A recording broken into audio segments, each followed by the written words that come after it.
Já, velkomin að Rauðaborðinu á 50. Það margt hér framundan. Hérna aftast í þættinum þá kemur hann Guðjón Bjarnason, arkitekt, sem hefur komið hingað áður við Rauðaborðið. En nú ætla ég að ræða við hann Indland. Það var kosið þar daginn og eru svolítið tíðindi í þeim kosningum. Hann ætla að reyna að útskýra það, hvað gerðist í kosningunum, en kannski aðeins hjálpa okkur til við að fá svona einhverja mynd á Indlandi sem náttúrulega ekki hægt, því þetta svo margbreytilegt samfélag, en kannski náum við svona skýrari mynd bara með því að tala oftar Indland og venja okkur aðeins við það. Þetta er fjölmennasta ríki í heimi, stærsta lýðræðisríki eins og sagt er, tilvonandi stórveldi, alltaf forvitnilegt að ræða aðeins Indland.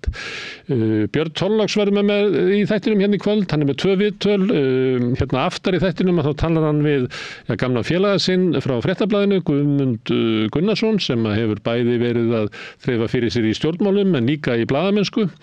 Og ég held að þeir allir að svona ræða meðal annars og það, hérna flótta fjölmiðlamanna yfir í pólitík, ég veit ekki hvort að þetta kalla það flótta, en það er eitthvað sem að togar fjölmiðlamennina yfir í pólitíkina og við erum nokkur dæmi það að undanförnum. Þeir alltaf spjalla aðeins þetta, þeir eru gömlu félagar Björn og Guðmundur.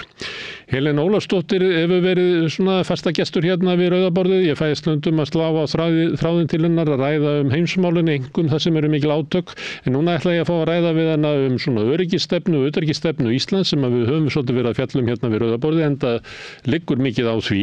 Það eru breyttar forsendur svolítið út í heimi, það er hérna voveiglegri staða, það er stórvelda átök og eitthvað fleira og það er eðlilegt að Íslendingar velti því fyrir sér hver er staða Íslands í þeim heimi. Er það endilega þannig eins og stjórnvöld vilja halda fram að við eigum að taka upp utanríkisstefnuna frá Pentagon og hún sé góð fyrir okkur?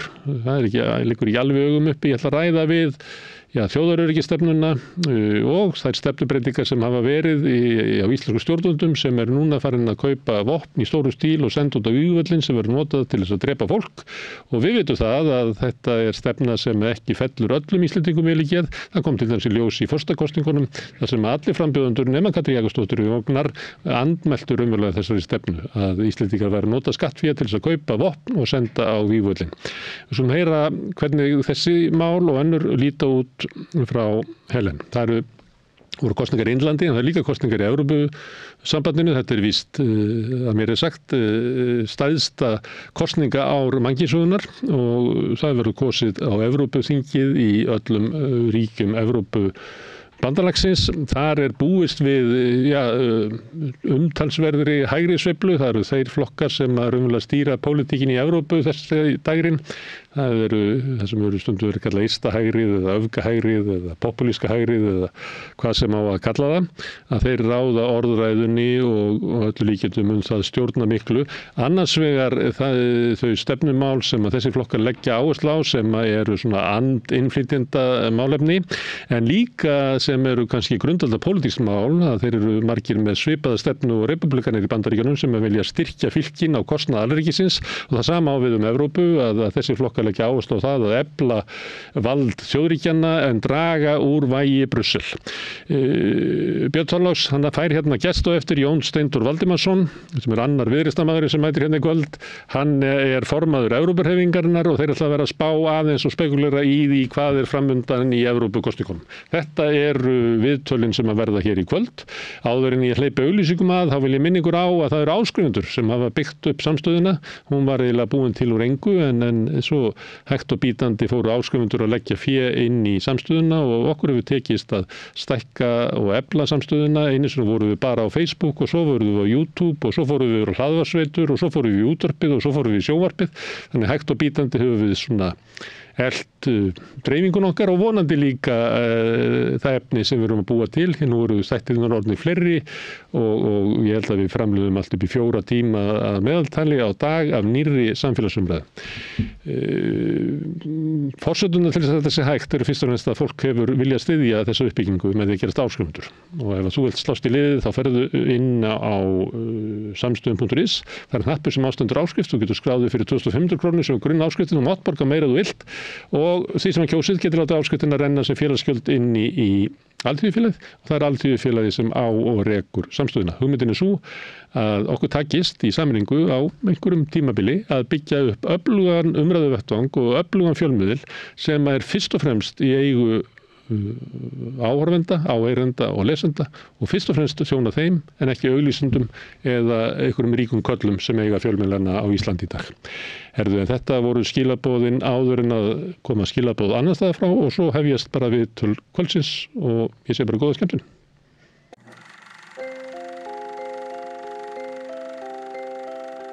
Tíminn. Stundum virðist hann silast áfram. Stundum standa í stað og stundum eins og hann líði allt of hratt. Tíminn okkar dýrmætasta eign því hann fáum við aldrei aftur. Þess vegna mikilvægt að nýta hann vel og selja hann ekki ódýrt. Við sættum okkur ekki við að tími sumra sé álitinn verðmætari en annarra og berjumst fyrir bættum kjörum. Fleiri augnablikum með fjölskyldu og vinum. Því augnablik eru lífsgæði. Lífsgæði sem við höfum barist fyrir í yfir 130 ár.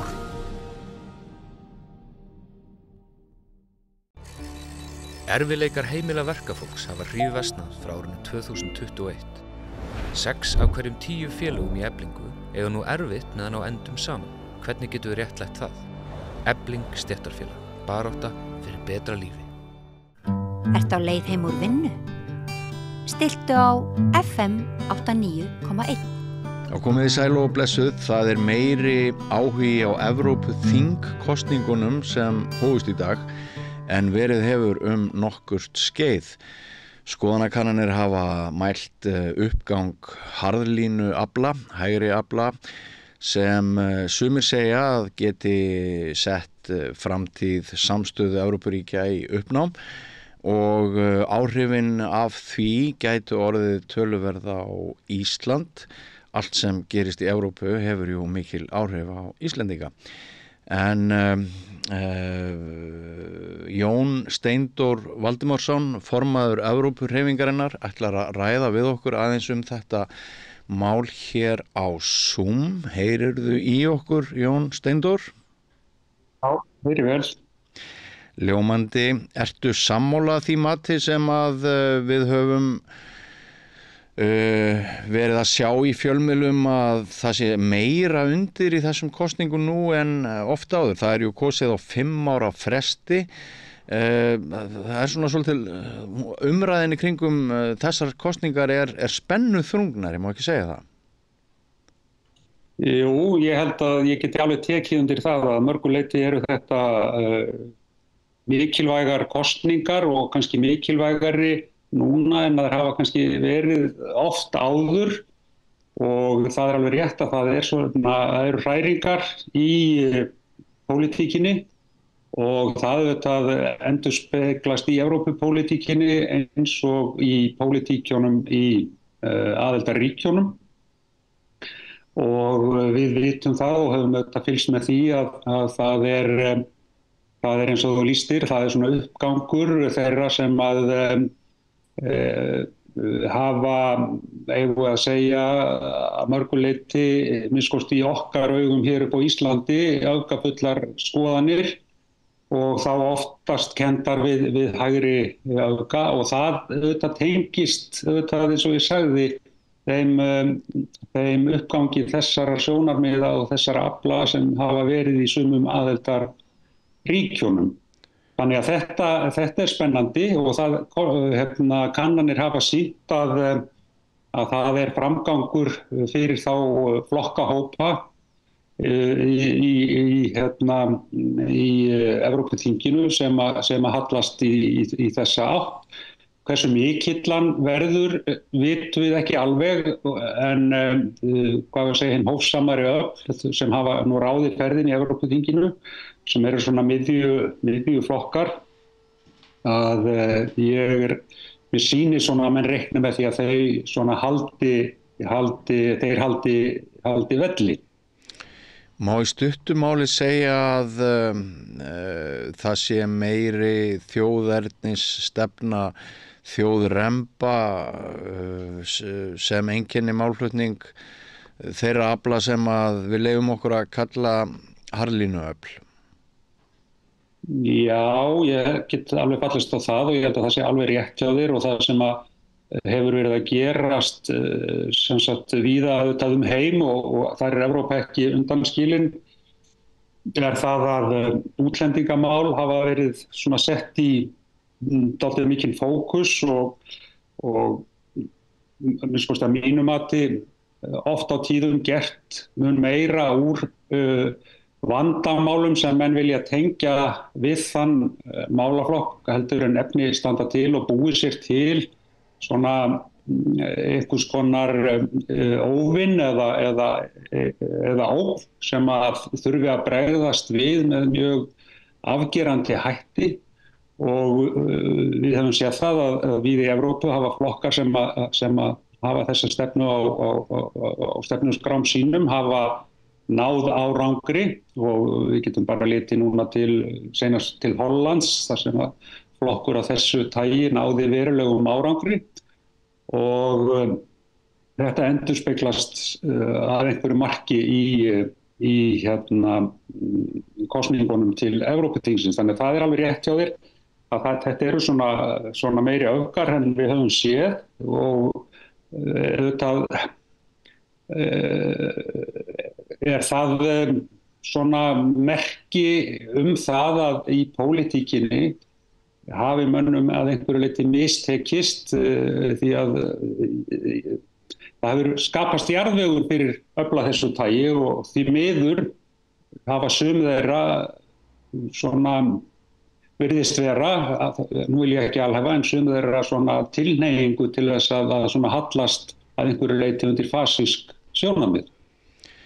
Já, baráttan bjargirnar, hún virðist sumpart harðari í samtímanum en til dæmis þegar ég og þú lítum nokkur ár aftur í tíman sumir kynnu nú jafnvel að segja að sko uppgangur þessa útlendinga andúðar og annars við sjáum merkjum það hér á Íslandi stjórnmálafræðingar benda á að fylgi Miðflokksins sem að mælist mjög hátt það kunna að skýrast að einhverju leyti að þessu.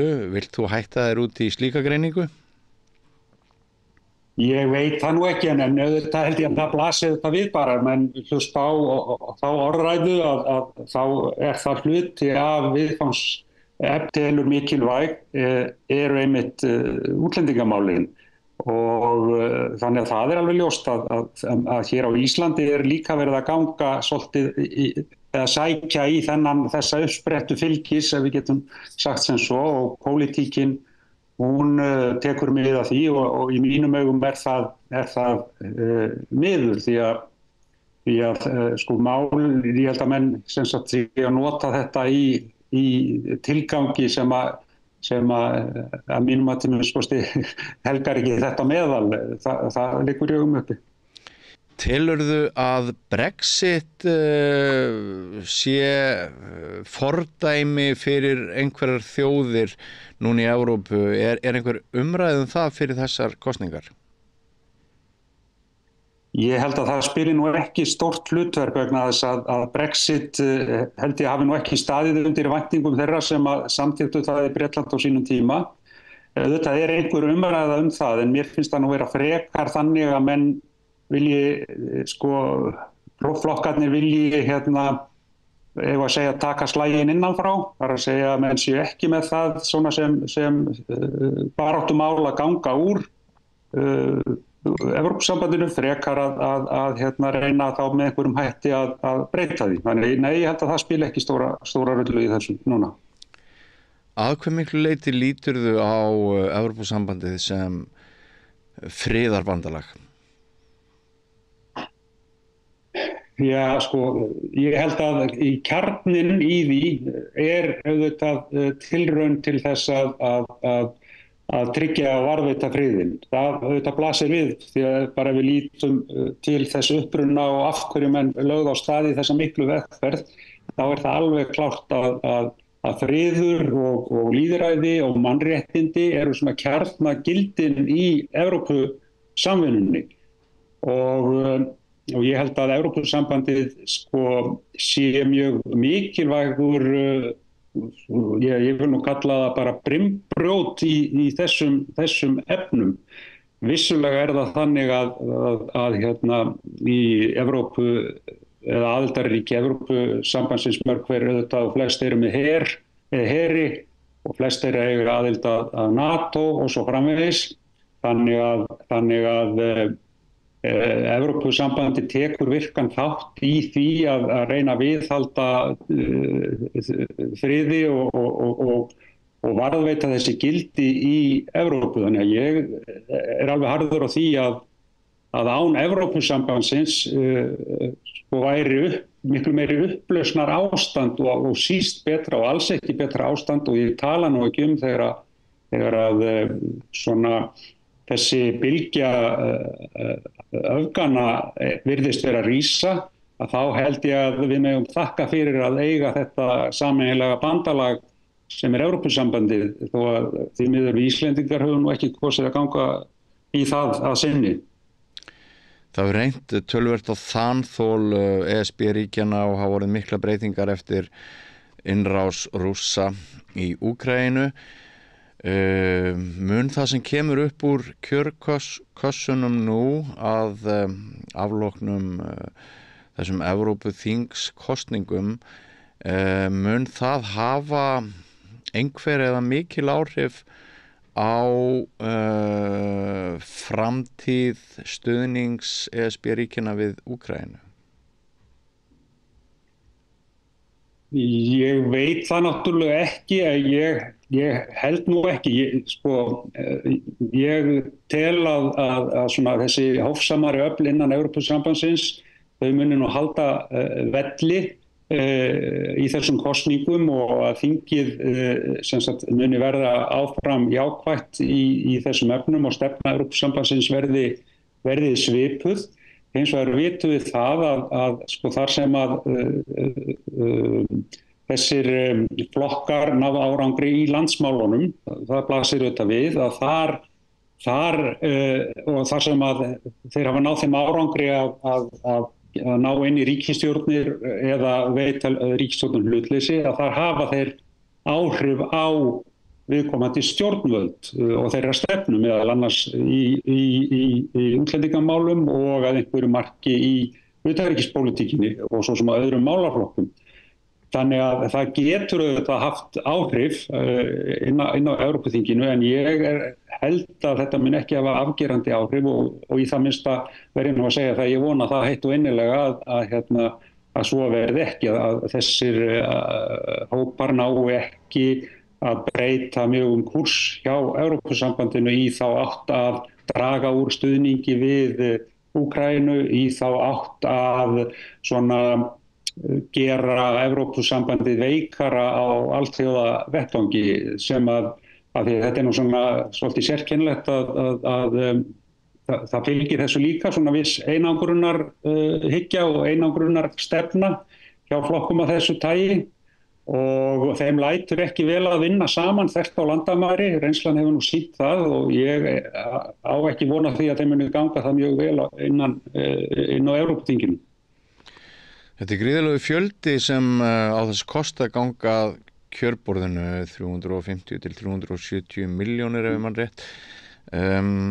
Þátttaka verður mögulega yfir 50%, sitt hvað sem betur til þess að hún verði meiri heldur en fyrir 5 árum. En að hve miklu leyti sýnist þér að niðurstöður þessara kosninga hafi áhrif á Ísland í framtíðinni?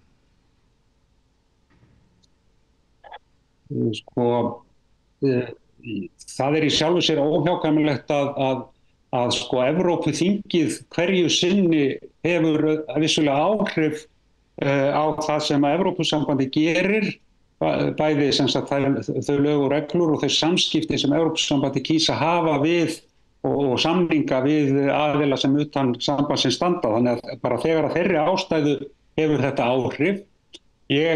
Svona eins og ég fór aðeins yfir á, þá vona ég að svona, það verði ekki þannig breytingar og samsetningu þingsins að pólitík Evrópusambandsins til dæmis gagnvart Íslandi muni breytast.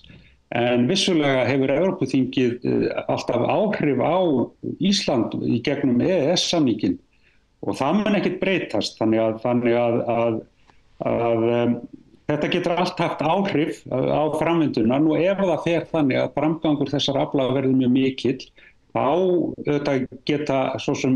getur vel verið að menn varpa upp einhverjum spurningum til dæmis EES-samninginn og samstarfið og velti því upp hvort að þurfa að gera þar einhverjar breytingar á hálfu Evrópusambandsins. Það kann auðvitað vel að vera því eins og ég nefndi að þá fylgir þessum flokkum og skoðum oft þannig að menn vilja vera út af fyrir sig og getur vel verið að mönnum vaxi í augum þessi ágæti samningur sem að Ísland og Noregur og Liechtenstein hafa við Evrópusambandið. Þannig það getur vel verið að þetta hafi áhrif en Evrópuþingið hefur alltaf áhrif á okkur. Það alveg ljóst. Já, ég sá kannski var það hnyttni, kerskni en kannski einhver alvara í því að einn fræðimaður af íslenskum uppruna hann sagði að við Íslendingar yrðum að átta okkur á því að það myndi hafa miklu meiri áhrif á okkar framtíð hvernig úrslit kosninganna yrðu, þar að segja þessara Evrópuþingkosninga, að úrslit þeirra yrðu miklu mikilvægari fyrir framtíð Íslands heldur en hver vökvaði blómin á Bessastöðum. Já, ég get nú algjörlega tekið undir þetta og gerir það nú með fullri virðingu fyrir mikilvægi embættisforseta Íslands. En það auðvitað þannig að það sem framfer innan Evrópusambandsins og á Evrópuþinginu auðvitað þar með hefur gríðarlega áhrif hér og ég held nú að við því miður viljum nú ekki horfast í augu við það oft á tíðum hversu mikil áhrif það hefur. Þannig að ég algjörlega sammála því og auðvitað það afskaplega leitt að við skulum ekki taka þátt í þessu að kjósa fulltrúa okkar inn á Evrópuþingið. Vissulega það þannig að aðild Íslands að Evrópusambandinu sem reyndar meiri hluti þjóðarinnar virðist nú vera nokkur hrifin af að það felur í sér sem sagt það að við tökum þá þátt í þessu starfi. Evrópuþingið þetta virkar þannig að þar eru þeir sem kosnir í hverju landi fyrir sig þeir sem að skipa sér í flokkahópa og menn vinna þar að sameiginlegri pólitík og menn eru þar fyrst og fremst til að takast á stefnur og strauma og hvað á að gera í stóra samhenginu frekar en að menn séu alltaf að tala og vera að gæta hagsmuna viðkomandi ríkis og þetta held ég að trufli svolítið umræðuna hjá okkur til dæmis þegar við ræðum aðild að menn nefna gjarnan að það séu 705 þingmenn á Evrópuþinginu og við myndum kannski fá 6 og þar af leiðandi yrðum við áhrifslaus. Það auðvitað algjörlega sú hugsun auðvitað rökleysa því að menn hafa þau áhrif sem menn hafa í gegnum pólitíkina og ef menn eru að reka pólitík sem að fellur í geð þá hafa menn áhrif. Það hafa auðvitað dæmin sanna. Og sannarlega munur á 0 og 6. Já, fyrir nú utan það mikill munur á því. Ef þú átt röddina, þá hlustar kannski einhver og þá getur þetta vill haft áhrif. En svo við ljúkum nú þessu spjalli á vangaveltum framtíð Íslendinga og hvað við munum sjálf kjósa yfir okkur. Finnst þér eitthvað benda til þess að Íslendingar endi í ESB? Já, mér finnst nú margt benda til þess. Ég held nú reyndar bara að niður tímans muni nú leiða það fram og síðan vitum við það að það hafa fjölmargar kannanir á síðustu misserum sýnt að Íslendingar eru mjög jákvæðir í garð þess að ganga í Evrópusambandið og sérstaklega jákvæðir í garð þess að við höldum það þjóðaratkvæðagreiðslu þannig að þjóðin sjálf fái að taka af skarið í þessum efnum. Og ég held á endanum munum en nú sjá ljósið og ég vil bara benda á ummæli utanríkisráðherra bara núna fyrir viku síðan eða svo að það sem var verið að ræða þess Evrópumálin og EES-samningin og þar var rætt mjög þær nýju áskoranir sem að framundan eru og að samstarf í gegnum EES-samningin yrði sífellt flóknara og ég tek undir það og mér finnst að allt þetta sem sagt það teiknar til þess að við eigum ekki að flækja málin, heldur eigum við að vera fullir og virkir þáttakendur. Þannig getum við hugsanlega haft áhrif, þannig vitum við hvað að gerast, þannig fylgjumst við með og þannig erum við þáttakendur vonandi í því ferðalagi sem að ég minntist á fyrr í okkar samtali, sem að Evrópusambandið sem að varðveita friðinn og mannréttindi í álfunni og þar auðvitað eigum við að vera með að fullum þunga. Þannig að þegar utanríkisráðherra bendir á aukið flækjustig og ætlar að fæla íslenska kjósendur frá ESB þá var hann að laða Ísland að ESB að þínum að því. Já, það finnst mér finnst það algjörlega að blasa við.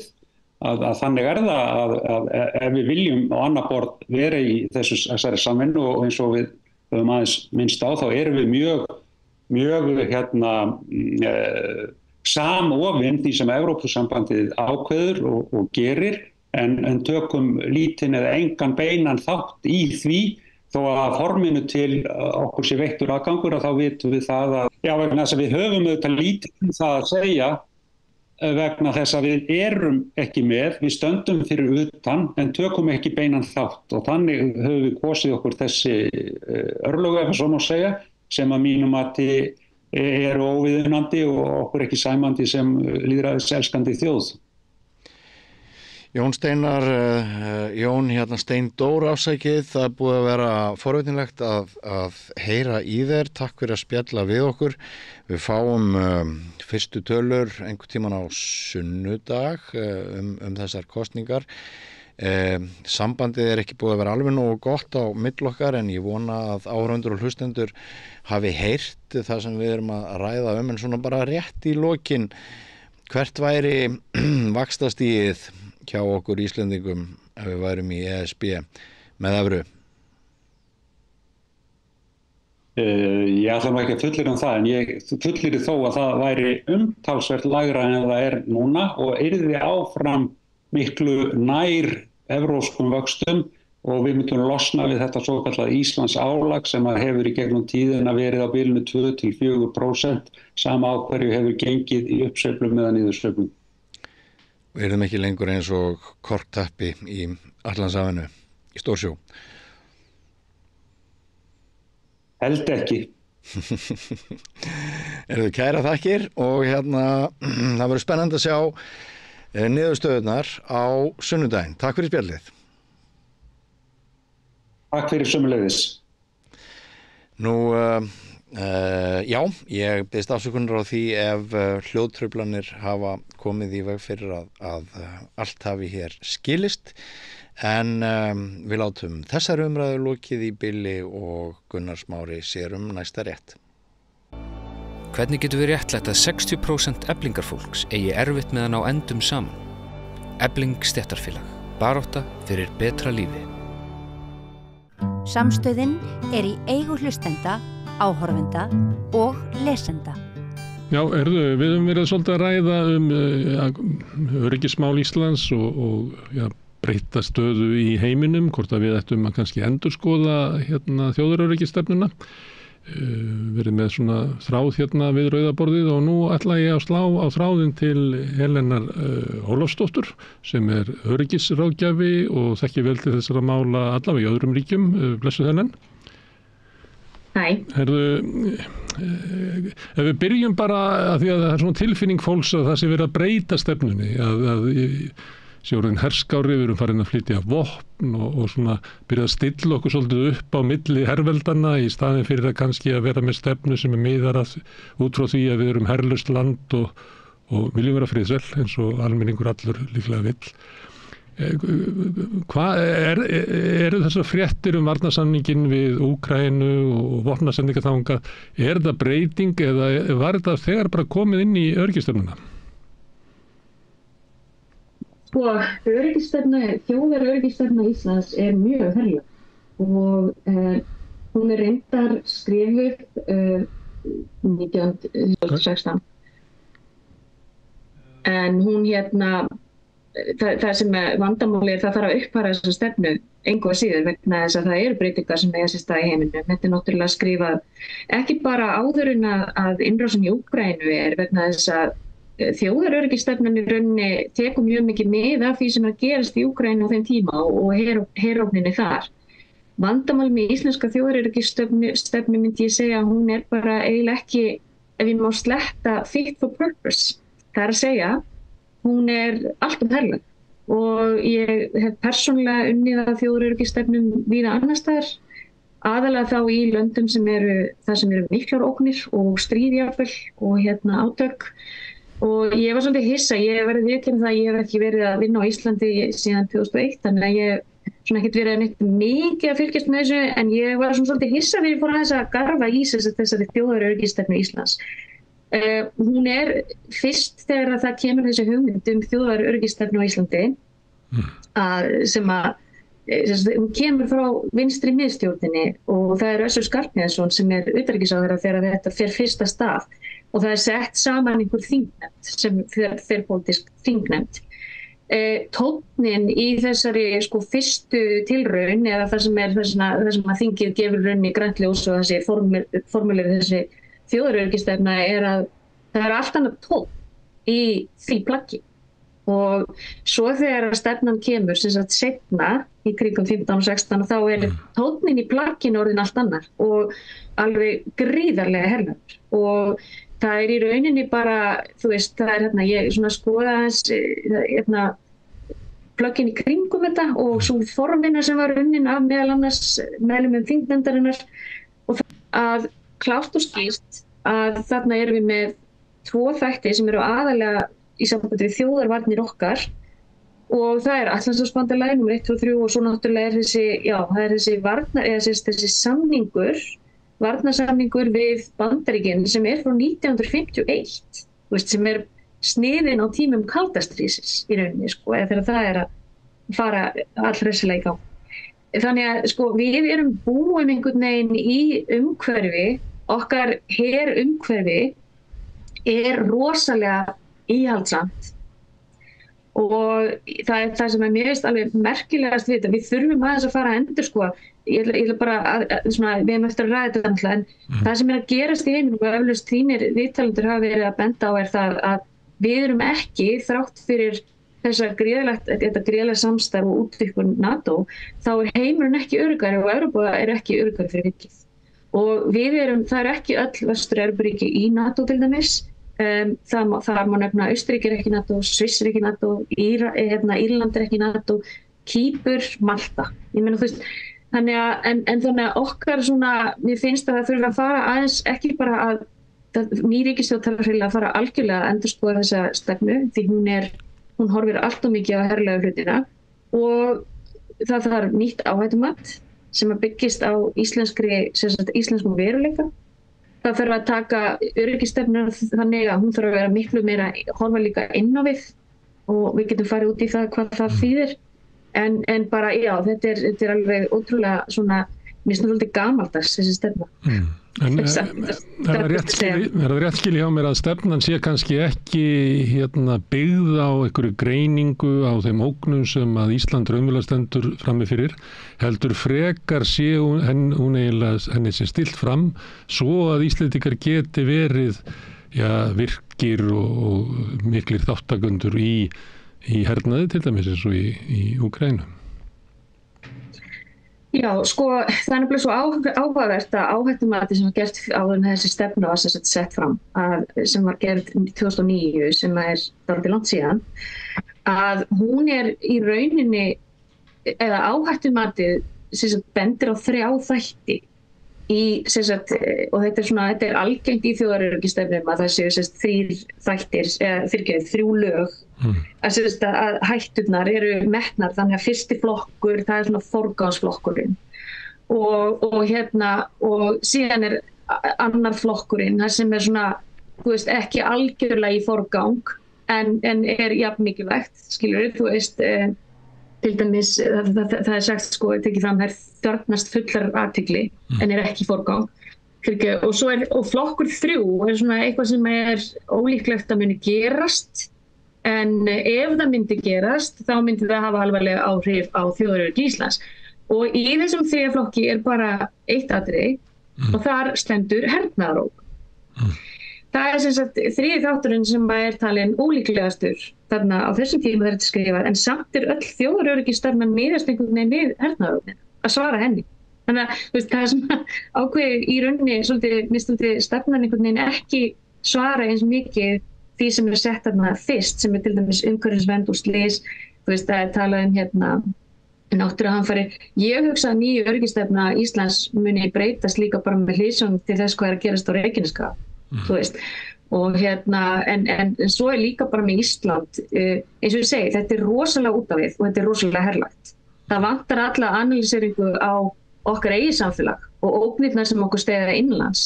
Það bara til dæmis sá partur af samfélaginu sem hefur breyst gríðarlega bara á 10-15 árum að við erum orðin fjölmenningarsamfélag sem var bara ekkert endilega sama staðan fyrir hrun.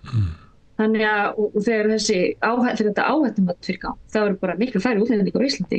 Það eru svo gríðarlega breytingar sem hafa átt sér stað í íslensku samfélagi að mér finnst einhvern veginn stefnan ekki taka mið af neinum af þessum breytingum því hún náttúrulega frá þessum tíma. Það verður að uppfæra stefnuna. Annað sem ég hegg eftir ef ég til dæmis skoða bara Austurríki sem dæmi, þá ég hef notað svolítið Austurríki í minni vinnu sem ég að benda fólki á að skoða, ekki það að Austurríki sé best case, en þar til dæmis byrjar stefnun á að tala stofnanir og social justice.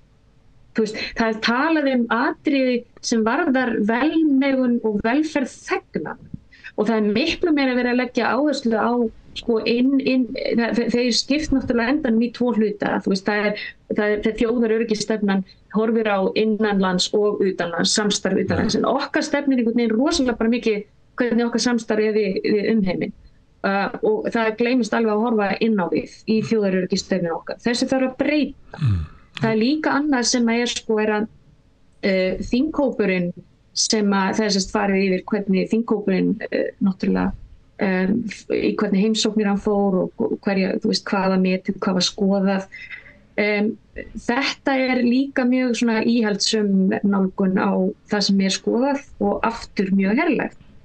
Þannig að ég myndi segja að það væri ekkert vitlaust í ljósi þess eins og þú segir, það eru ákveðnar breytingar, eðlislega breytingar í stefnunni og ég ætla aðeins að fara yfir það eftir smá stund. En fyrst vil ég segja, við sem samfélag erum ekki með samtal þjóðaröryggi okkar, við erum ekki með samtal lögregluna, við erum ekki með samtal kerfin okkar. Þetta allt of mikið keyrt af stjórnmálamönnum og alls ekki að það á sig samtal við þjóðin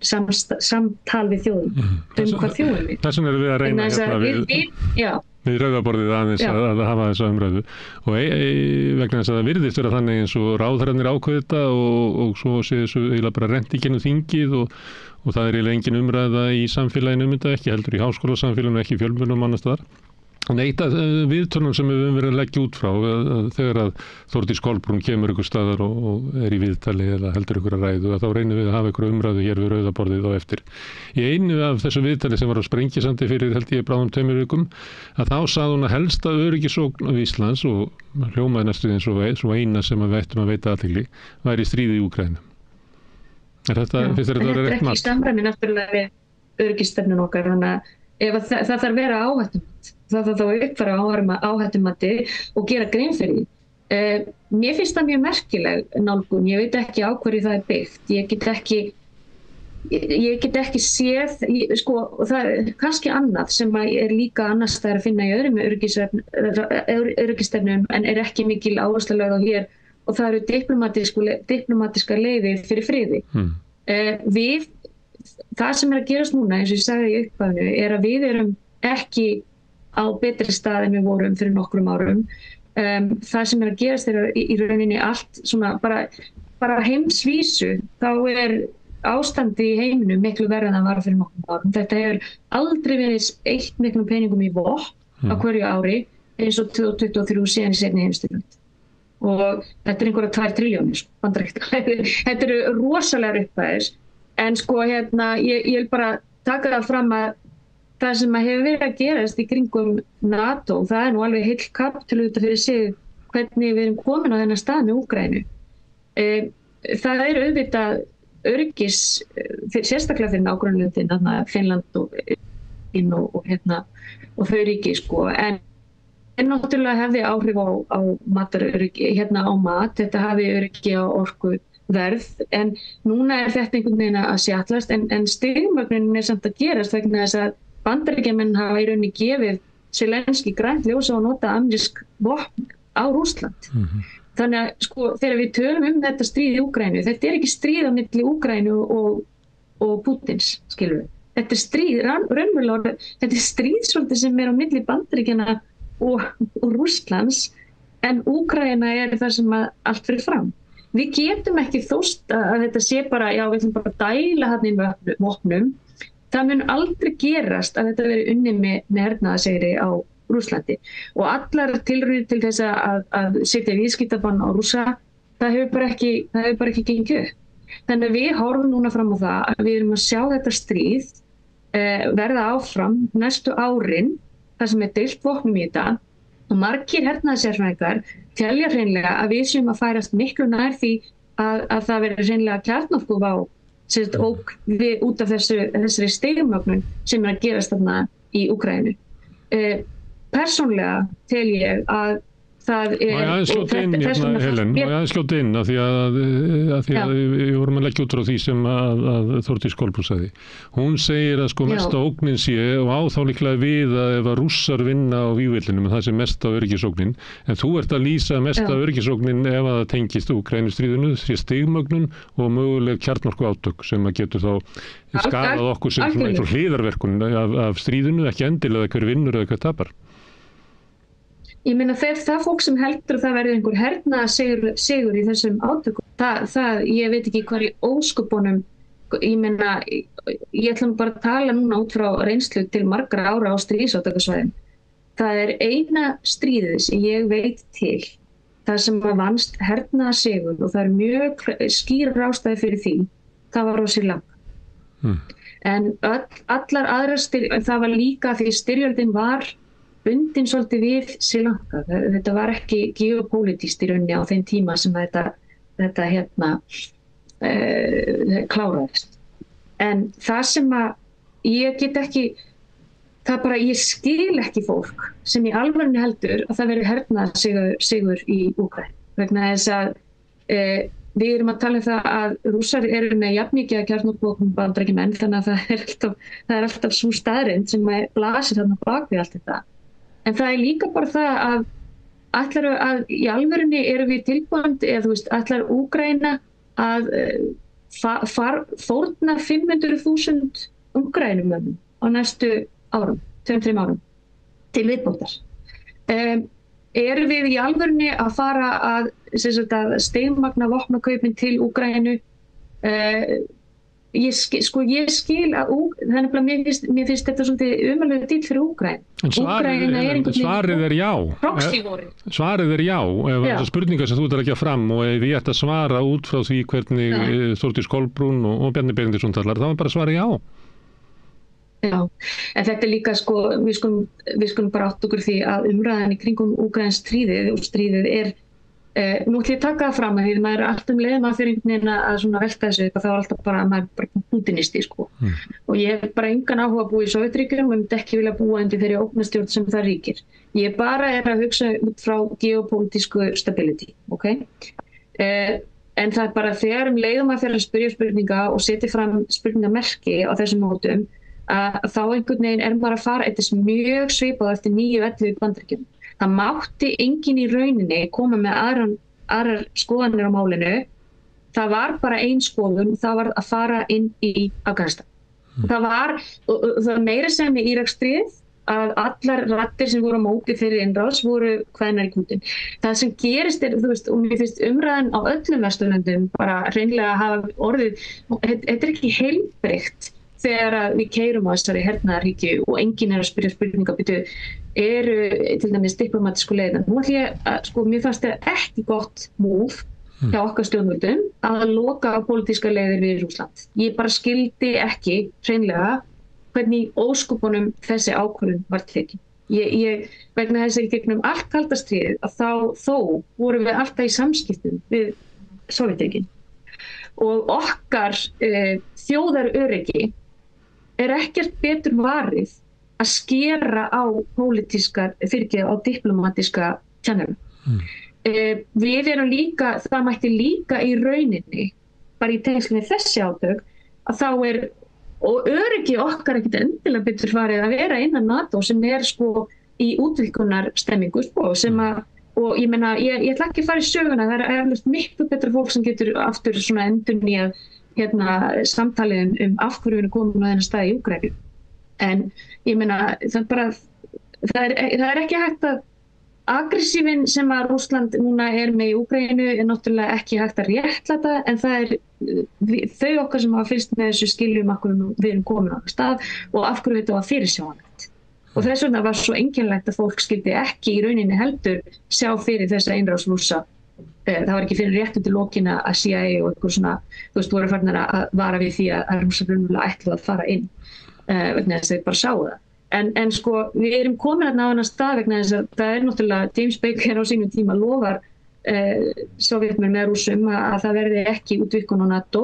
Það síðan allt í 7 ríki þarna komin inn í NATO frá Austur-Evrópu og síðan segir bara Putin klart og skýrt í munnhjörn einhvern tímann hann örugglega upp á 2008 því að þegar Bush farin að segja Úkraína verið partur af NATO. Og þá segir Putin, það ekki séns, þetta 2100 kilometrar sem eru landamærin, þetta mun aldrei gerast. Og síðan upp úr þessu sjáum við stigmögnuna og þetta snýrist náttúrulega líka þeirra presence á Krímskaga og þeirra naval base og þetta. En ég ætla ekki að fara út í það vegna þess að það löng og ég vil bara segja að við verðum að skilja af hverju við erum komin á þennan stað sem þessi innrás Og við verðum líka að hafa núna sensible, bara að hafa ákveðið samtal það hvert erum við að fara með. Þú veist, það ekki að fara að vinnast hernaðarsigur. Og hernaðarsigur gæti í rauninni falið með sér, ef við komum Rússum á þann stað að það allt í einu yfirvofandi hernaðarsigur yfir Rússum með sín kjarnorkuvopn, hvert erum við að ýta þessu konflikti.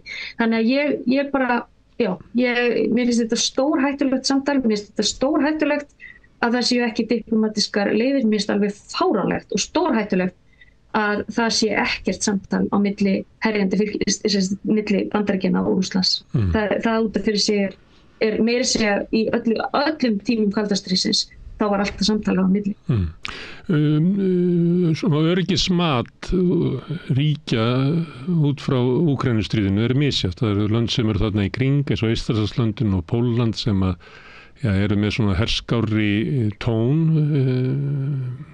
kannski ekki herskárri en við, en svona herskárri heldur en kannski vestrið og líta svo á að markmiði með stríðinu sé að koma Rússland á kné svo að ógnin úr austri hverfi, af því að þau líta það sem sína helstu öryggisógn. Bandaríkin eru með einhverja sérstaka stefnu það hvernig þau vilja hafa Evrópu og líklega það stefna þeirra að kljúfa á milli Rússlands og Evrópu, hafi ekki hag af því að Rússland tilheyri Evrópu.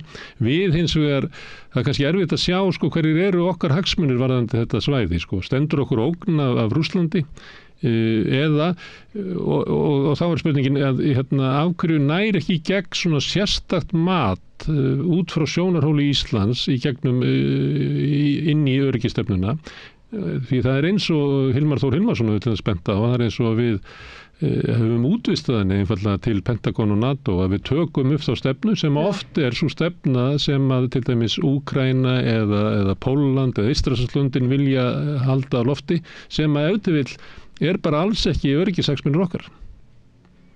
Akkurat og bara eitt áður en ég fer út í Ísland sérstaklega. Írónían að ég bandarísk utanríkispólitík hefur því miður bara til dæmis með Íraksstríðið ýtti Írak bara til Íran. Yfirráð Íran eru mjög umsvifamikil í Írak sem var ekki áður fyrir Íraksstríð og það sem hefur gerst með Úkraínustríð er að Rússland og samskipti Rússlands og Kína hafa bara elst í kjölfarið. Þannig að þeir eru að ýta, og það er akkurat ekki það sem var náttúrulega sett upp með að það er eitthvað bandalag milli Rússlands og Kína. Stórhættulegt að sjálfsögðu, en þú veist, einhvern veginn að allar þessar stefnur sem hefur verið að knýja áfram með þessar rosalega áherslu á bara herlaga hlutan og ég held að ég ætla ekki að fara að tala um Bandaríkin en við verðum líka bara að vera mjög vakandi fyrir því að það er bara mjög stór partur af þingmönnum í ameríska þinginu sem er bara styrktur hreinlega af hergagnaframleiðendum og þannig að við þurfum alltaf svolítið að hugsa svona allar þessar stefnur, sérstaklega frá Bandaríkjunum, það þarf að hugsa þetta svolítið í gegn, vegna þess að þetta er bara svipa og með gas, það er bara lobbyismi sem sér til þess að Bandaríkin eru bara hreinlega búin að og nú er að tala um Ísland sko, nú erum við allt í einu stöndum fram fyrir því að okkar helsti bandamaður í okkar þjóðaröryggisstefnu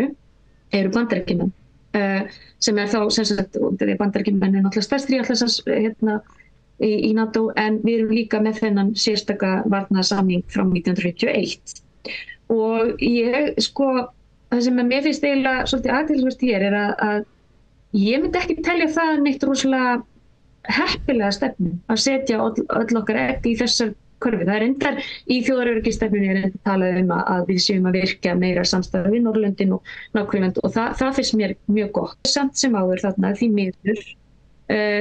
miður er þarna þessi herrlega nálgun.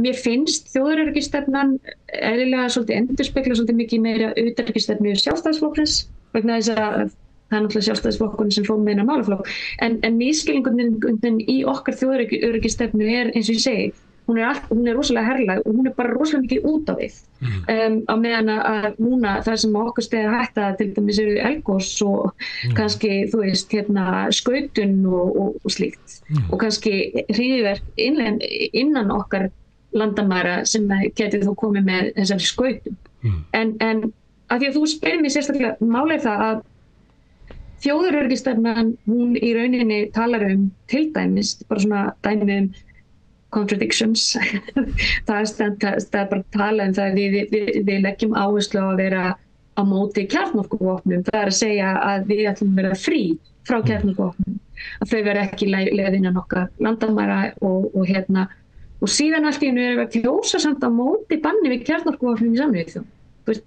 hvar er þetta passar ekki við stefnum okkar það eru alls konar svona hlutir sem að ég held að er ekki samtalum og hvernig við kjósum hjá Sameinuðu þjóðunum. Það var nú allt vitlaust þegar við kusum gegn vopnhlé á Gaza í október síðastliðnum.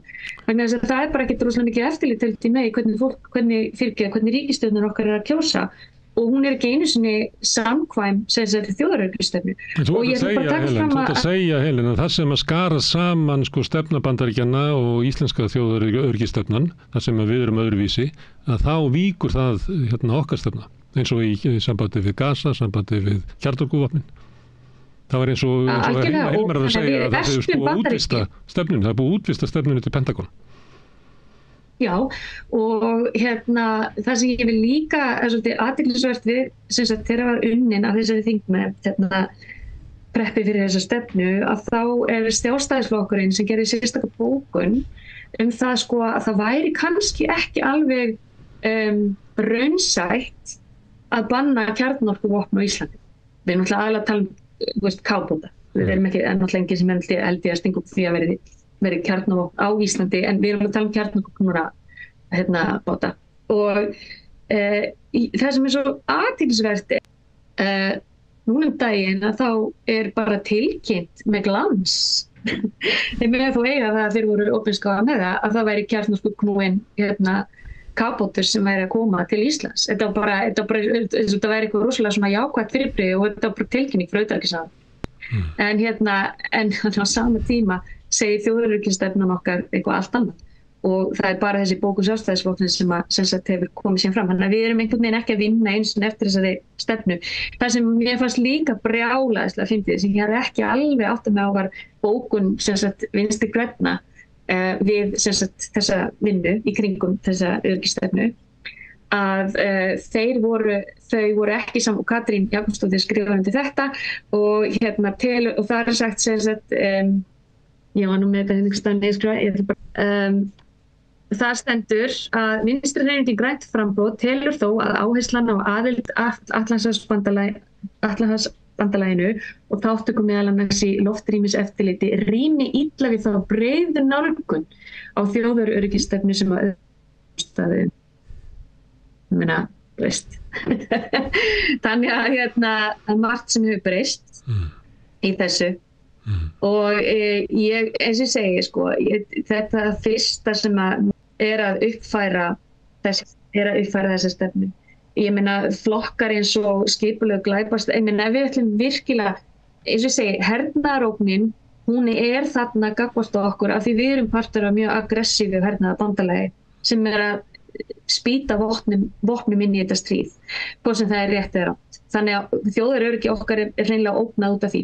Þess vegna værum við miklu líklegri til þess að fá okkur netárásir frá Rússlandi. Þess vegna værum miklu líklegra að það gerðir einhver árás og innviði kannski samskiptastrúktúruna eða eitthvað annað. Ég tel það samt ekkert endilega persónlega líklegt en það þarf að gera bara áhættumat við það. En ég bara vil benda það að þjóðaröryggisstefnan okkar, hún allt og herlæg. Hún í rauninni samsvarar ekki hættumatinu, það þarf þá að breyta áhættumatinu eða breyta stefnunni. Þetta ekki að tala saman eins og þetta sagt fram í dag og síðan bara nefna að þú veist, það þarf að flytja aðra þætti, vantarlega áhættuþættina í áhættumatinu, eldgos sérstaklega. Ég held líka, og þarna kem ég inn á kannski eins og ég nefndi þarna með Austurríki og þeirra þjóðaröryggisstefnu. Við verðum að skoða miklu meira, til dæmis, ef það ekki traust þjóðarinnar á stofnunum, þá getur það verið mjög, þá erfitt að taka stórar ákvarðanir á erfiðum tímum ef það ekki traust til stofnunum. Traustið hefur verið að, það náðist gott traust vegna þess að, þú veist, þeir náði experta þarna á tímum COVID og fólk, þetta var einhvern veginn, var ekki pólitískt, það var ekki séð sem pólitískt að mjög upphafi. Ég ekkert viss að þetta eins auðvelt núna að ná svona breiðri samstöðu í stór verkefni og ákvarðanir vegna þess að traust gagnvart almenningi hefur bara minnkað og þá erfitt að taka stórar ákvarðanir. Þetta eitthvað sem öryggismál og síðan þegar við horfum til dæmis á hvernig lögreglan að bregðast við áhættuþáttum varðandi fjölmenningu sem hefur kannski og mögulega glæpastarfsemi að því að landið opnara. Það náttúrulega, þetta eitthvað sem þarf að skoða miklu frekar og ættilega að koma fram í þjóðaröryggisstefnu miklu meira heldur en gefin athygli á því núna. Ég vil taka það fram að ég að vinna dálítið mikið, eins og ég segi, í ríkjum þar sem styrjaldir og þar við miklu meira í staðinn fyrir að því það nú ekki allt til peningar til þess að dæla í vopnum, merkilegt nokk. En þar líka oft, gerir fólk sér grein fyrir því að það ekki full hernaðarsigur ekki endilega option, þannig að hvernig bregstu við áhættum? Þú þarft að fara í rót vandans, þú þarft að skoða rót vandans. Við erum bara ekki rosalega góð í þessu. Við erum alltaf að einhvern veginn, það fyrirhyggjuleysi á Íslandi, mér finnst líka vera ákveðið fyrirhyggjuleysi núna í þessum hefðbundna herlæga öryggisstruktúr Evrópu og Bandaríkjanna. Mér finnst þetta bara vera batsins tíma en ég eflaust mjög margir sem myndi alls ekki vera sammála mér í því. Við mér finnst við verða að, eins og með til dæmis lögregluna í Íslandi, mér finnst við vera að bregðast miklu meira við, það til dæmis, það hryðjuverk, ok, hvað gerum við þá við því? Þá fyrir við að kaupa meiri byssur og þá þjálfum við fólkið okkar í að bregðast við hryðjuverkógninni. En hver ógnin og af hverju ógnin? Það þetta sem vantar. Það þarf að snúa þessu svolítið við hvernig við nálgumst þessi vandamál. Við getum vissulega gert það þegar kemur að náttúruhamförum og slíku, en þegar kemur að til dæmis skipulagðri glæpastarfsemi, aukinni skautun, bara hryðjuverkum, sem þá ég að tala innanlands, ekki endilega utanaðkomandi, vegna þess að utanaðkomandi hryðjuverk náttúrulega eitthvað þú verður að pikka upp með landamæraeftirliti og intelligence.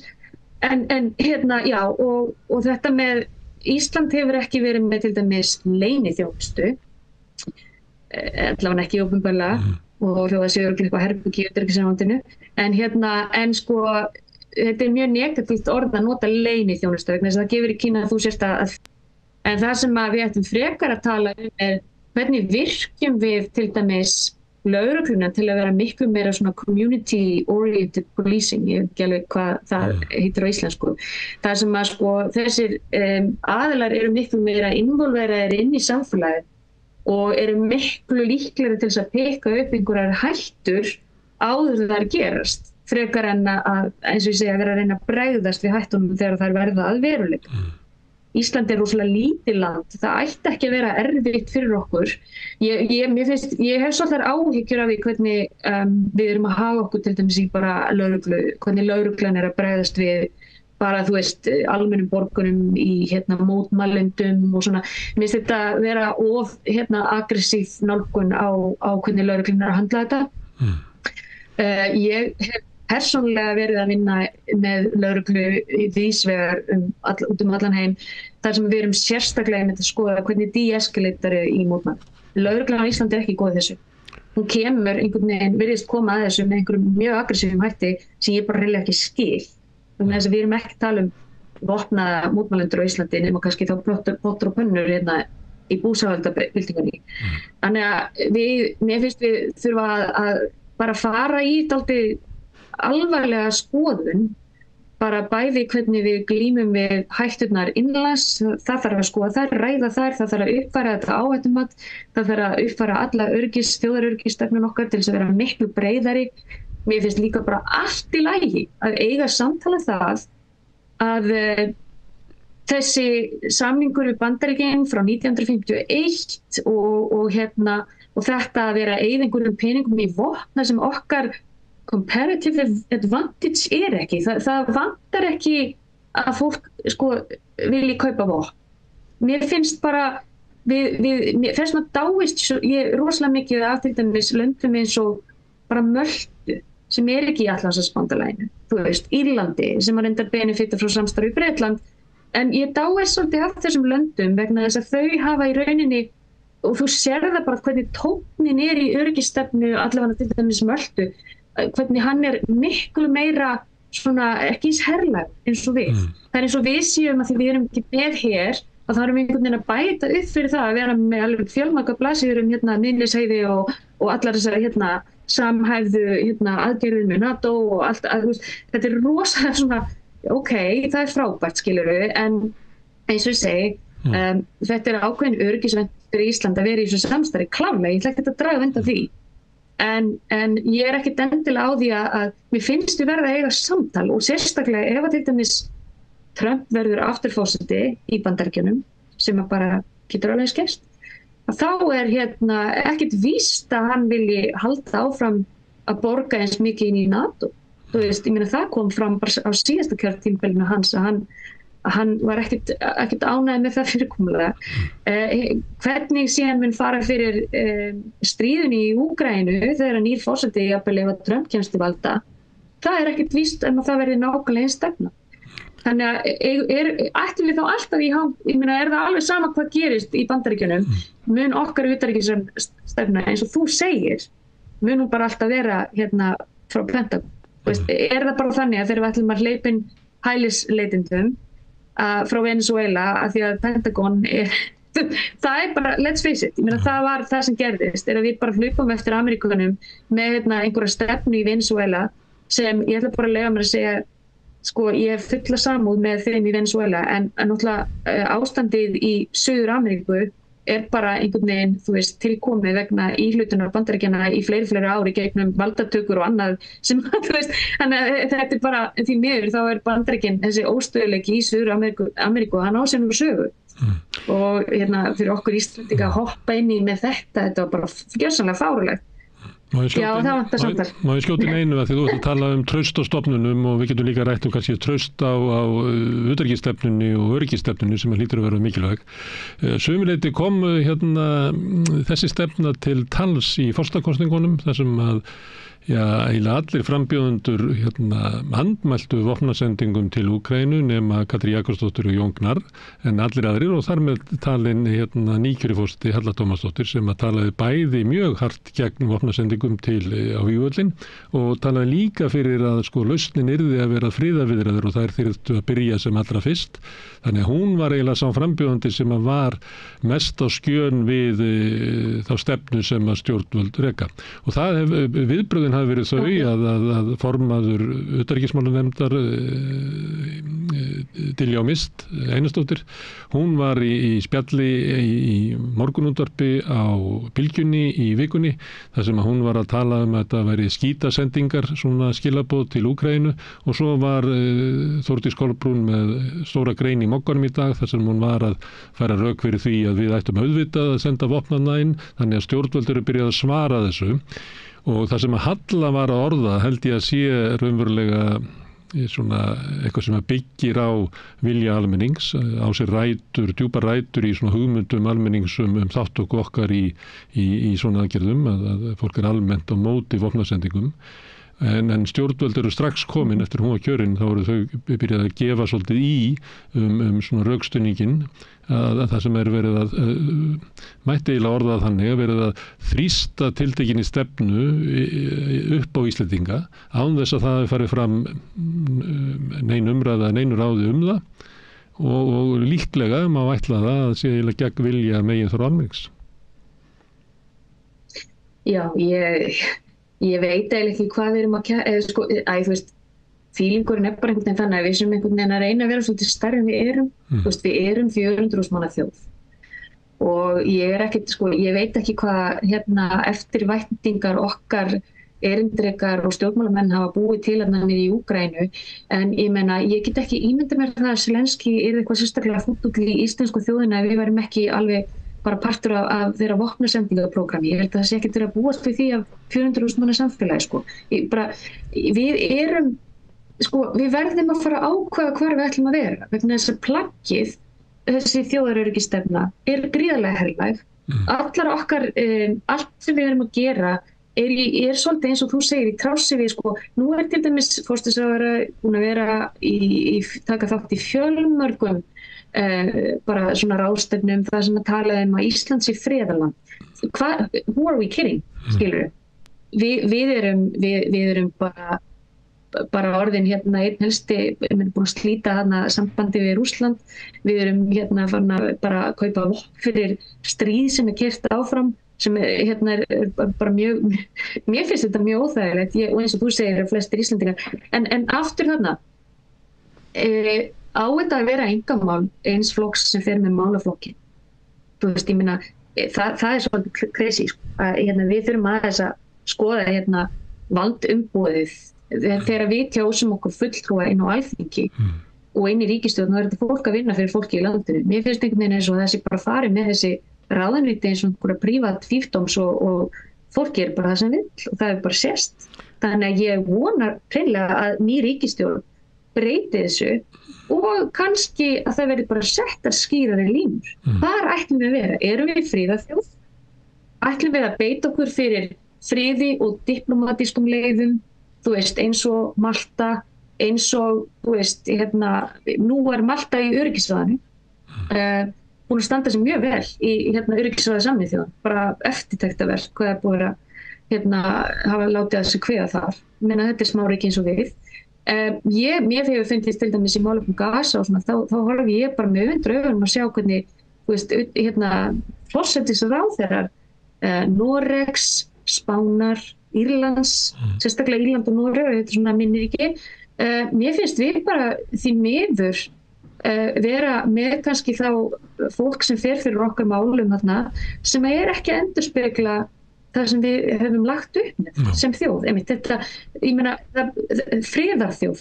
Við erum það bara ekki, alls ekki. Við erum langt frá að vera friðarþjóð. Ef við ætlum að vera friðarþjóð, þá myndum við endurskoða þessar stefnu okkar og tala miklu meira traust og mann, ég meina, þetta kemur fram í textanum Sameinuðu þjóðirnar, það reyndar ekki einu svona minnst af samstarfið okkar að ég tók eftir í sambandi við Evrópu. Ég meina, við erum í Schengen, það heilmikið mál bara, og það eflaust endurspeglast í öðrum þáttum sem að síðan undirbyggja þessa þjóðaröryggisstefnu sem svona regnhlífin, sko. Jú, eflaust það díla við það, en mér finnst samt eins og ég segi, það vantar inn í þessa öryggisstefnu, það vantar bara, við erum eins og ég segi, við erum í Schengen, við erum að taka á móti flóttafólki, við erum með samfélag sem að byggist alveg rosalega mikið túrisma, við erum mjög, til dæmis ef það kemur eitthvað fyrir varðandi bara eldgos, samskipti, annað, þá erum við, efnahagslega erum við rosalega, bara okkar strúktúrar eru mjög veikburða kannski mögulega í alls konar svona scenario. En já, mér finnst einhvern veginn þetta bara, þegar ég les svona stefnuna, mér finnst þið bara vera först í einhverju svona 70s feeling, kaldastríðs feeling, aftur við NATO, aftur samtækni þessar. En til að endurnýja hana, að því við erum búin að tala að það sé skortur á umræðu og að sömuleyti hægt að horfa á það að það rekin öryggisstefna Sjálfstæðisflokksins og hún þeir þröngu henni í gegnum ríkisstjórn og það samþykkt. En það Alþingi virðist raunverulega útvista öryggisstefnunni líka til valhaldar. Það ekki eins og sé ykkur flokkur á þingi sem að gera kröfu sjálfstæða öryggisstefnu. Ég hef ekki að vara við það.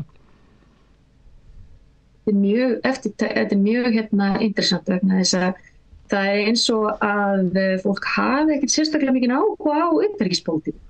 Það bara virðist ekki vera forgangsatriði hjá mörgum þingmönnum eftir vill skiljulega, en mér finnst til dæmis eins og ég segi, þegar ég fór að skoða hvernig Ísland var að kjósa í sumum kategórium hjá Sameinuðu þjóðunum, þá var ég alveg stundum bara stúm. Því það gekk algjörlega þvert á við yfirlýst markmið okkar og jafnvel á erlendum vettvangi. Það sem, eins og ég segi, að kjósa gegn banni við kjarnorkuvopnum, það samræmist ekki stefnun okkar. Að kjósa til dæmis að vatn sé ekki mannréttindi, vatn fyrir alla sé ekki mannréttindi, það fannst mér bara, hvað? Og svo kemur alltaf einhverju svona útskýringar, já, okkur fannst ekki alveg þessi texti þarna, það er eitthvað svona, eitthvað detail-atriði sem verið að fela sig á bakvið, en í raun fram, eins og þú sagðir, hún oft bara með Bandaríkjunum. Nú verðum við að fara alvarlega að hugsa þetta vegna þess að Bandaríkin eru að einangrast alþjóðlega.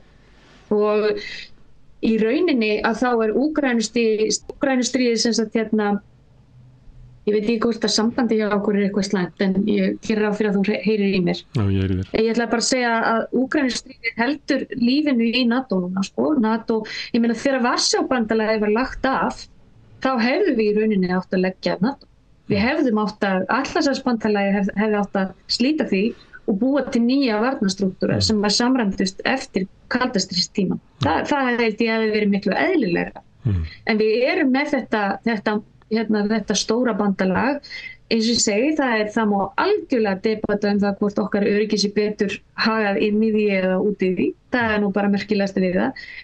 NATO á tímabili sem við vorum síðan þáttakendur í og fórum meðal annars til Afganistans á vegum NATO, núna 2024 ekki vert að spyrja sig hvað í ósköpunum var NATO að gera í Afganistan. Svo umræða ekki í gangi á Íslandi að endurmeta öryggishagsmuni okkar og allra síst kannski stöðu okkar inn í NATO, að það kemur stundum fyrir við rauðaborðið að vera að ræða að ríkin í NATO ekki eitt með einn huga, heldur hafa verið ólíka hagsmuni.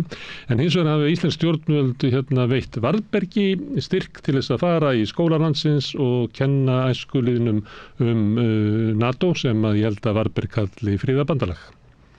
Þannig nú staðan og það ekkert þess að segja, það bara að læga þessu. Þetta friðarbandalagi, ég meina NATO, sko, ég náttúrulega dálítið erfitt með NATO vegna þess að ég meina NATO fór inn í Líbíu og rústaði gjörsamlega landinu á forsendum sem voru ekki alveg skýrar.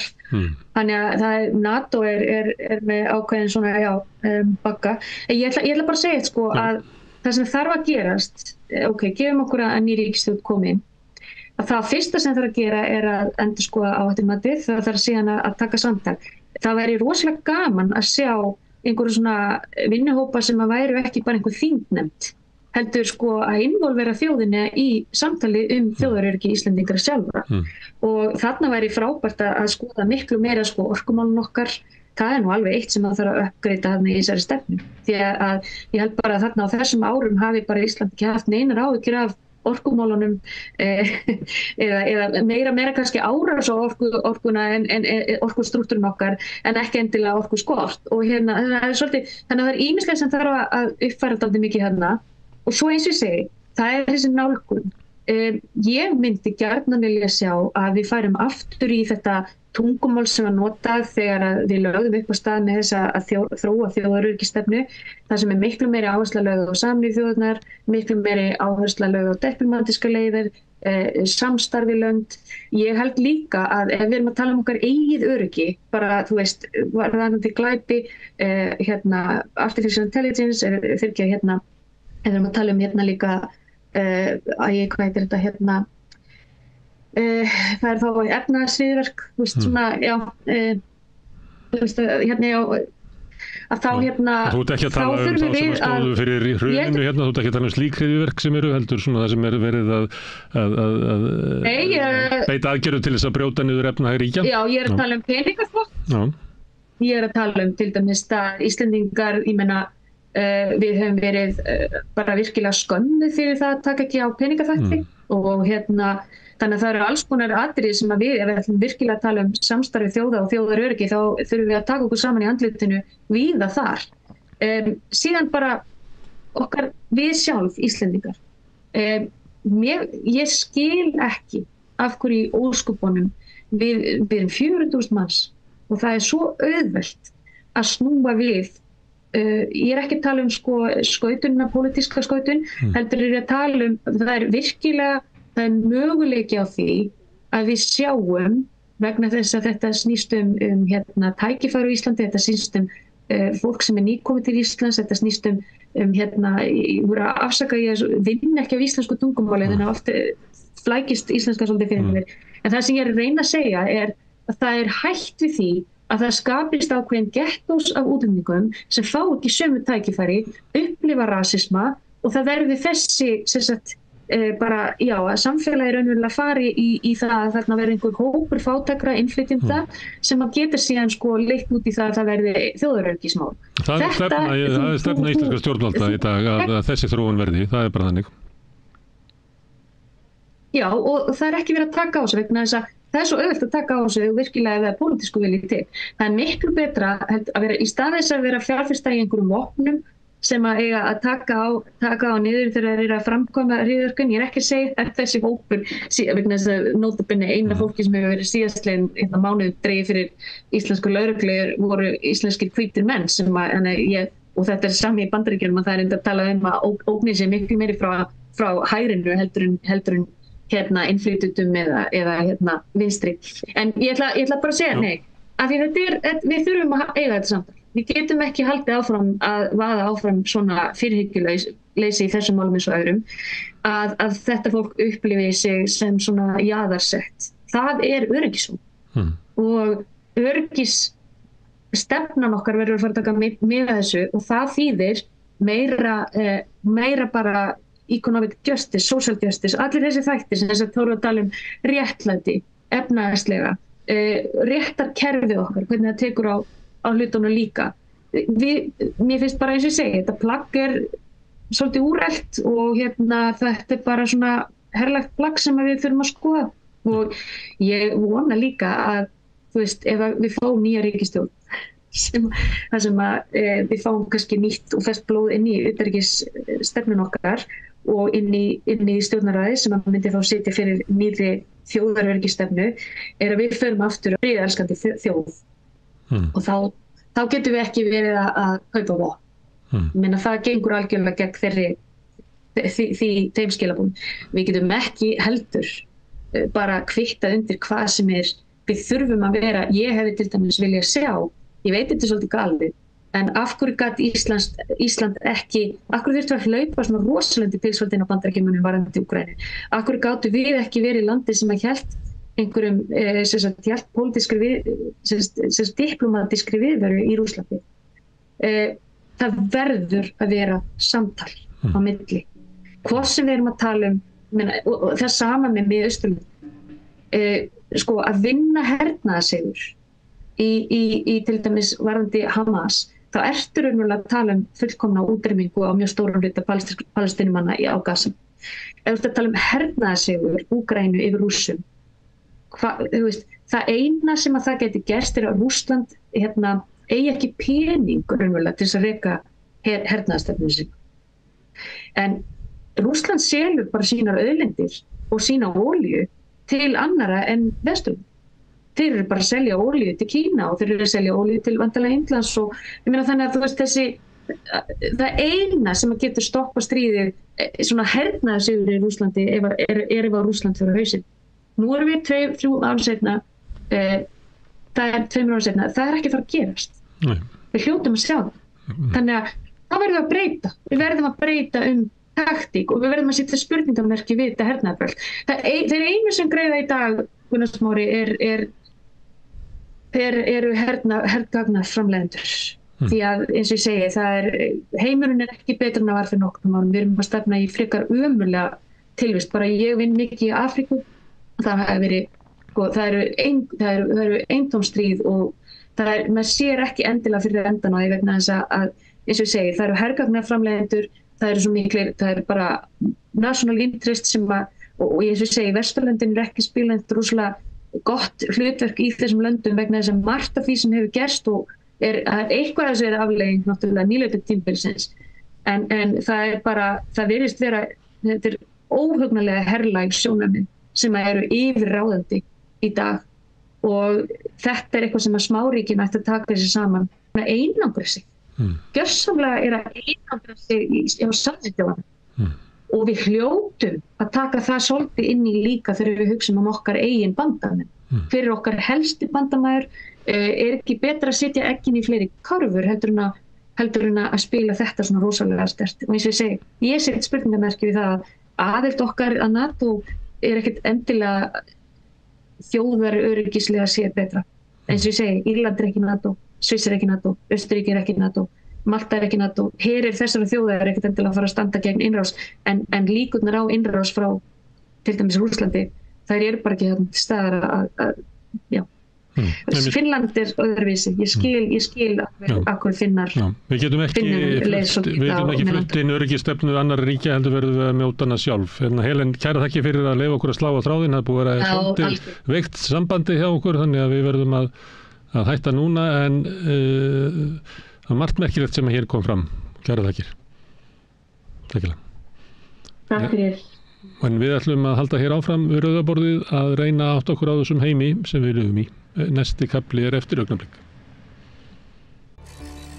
Erfiðleikar heimila verkafólks hafa hríðversnað frá árinu 2021. 6 af hverjum 10 félögum í Eflingu eiga nú erfitt meðan á endum saman. Hvernig getum við réttlætt það? Efling stéttarfélag. Barátta fyrir betra lífi. Allir þættir samstæðvarinnar eru fáanlegir á öllum helstu hlaðvarpsveitum. Já, við ætlum aðeins að ræða fjölmiðla, samfélag, störf fyrir stjórnmálaflokka og hvernig þetta getur hangið saman. Það er svona skoðun flestra að fjölmiðlun í heiminum eigi ekki sína bestu tíma núna. Það er talað veikingu fjölmiðla þeirri erfitt uppdráttar, sumir kenna markaðsáhrifum, auðvaldinu, rányrkjukapitalisma, ýmsar skýringar á því.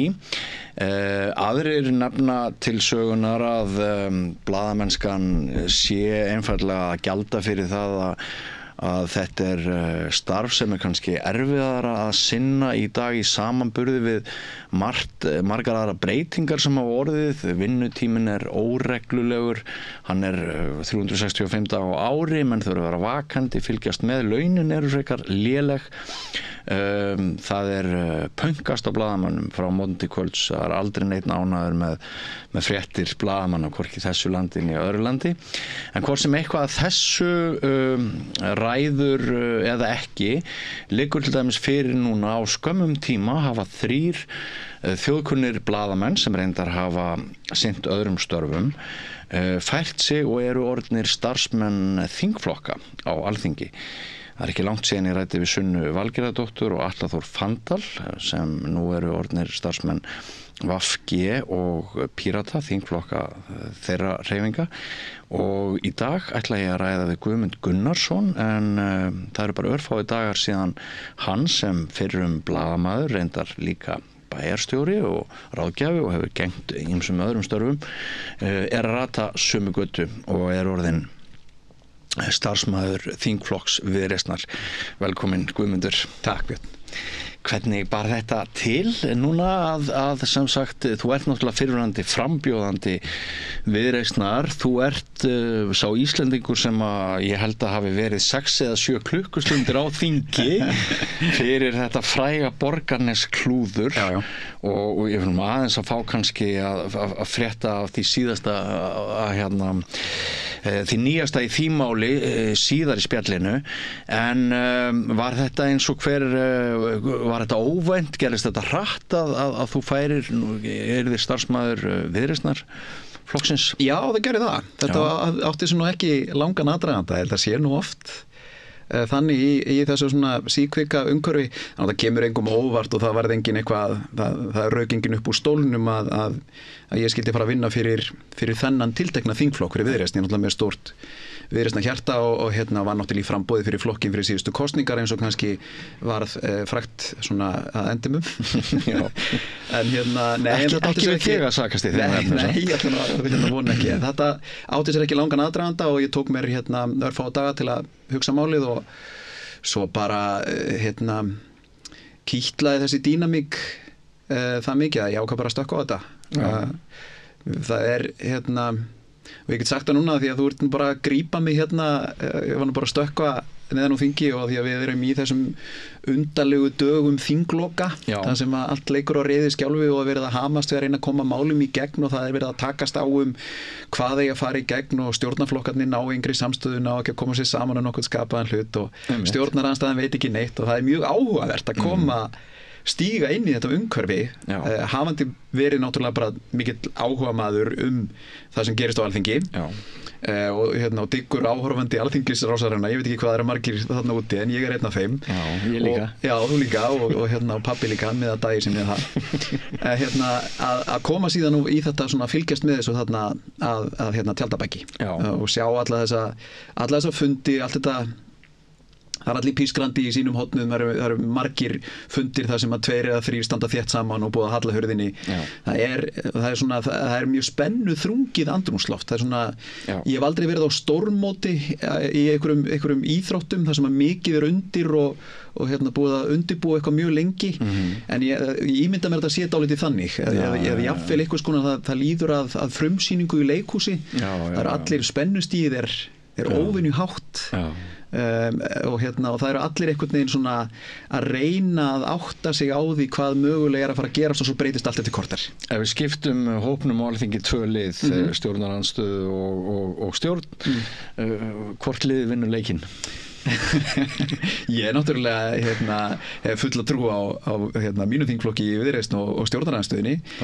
Ég get allavega sagt að eitt af því sem hefur komið mér á óvart svona fyrstu dagana er að það er svona ákveðin stemming í húsinu og það er alveg þvert á flokka.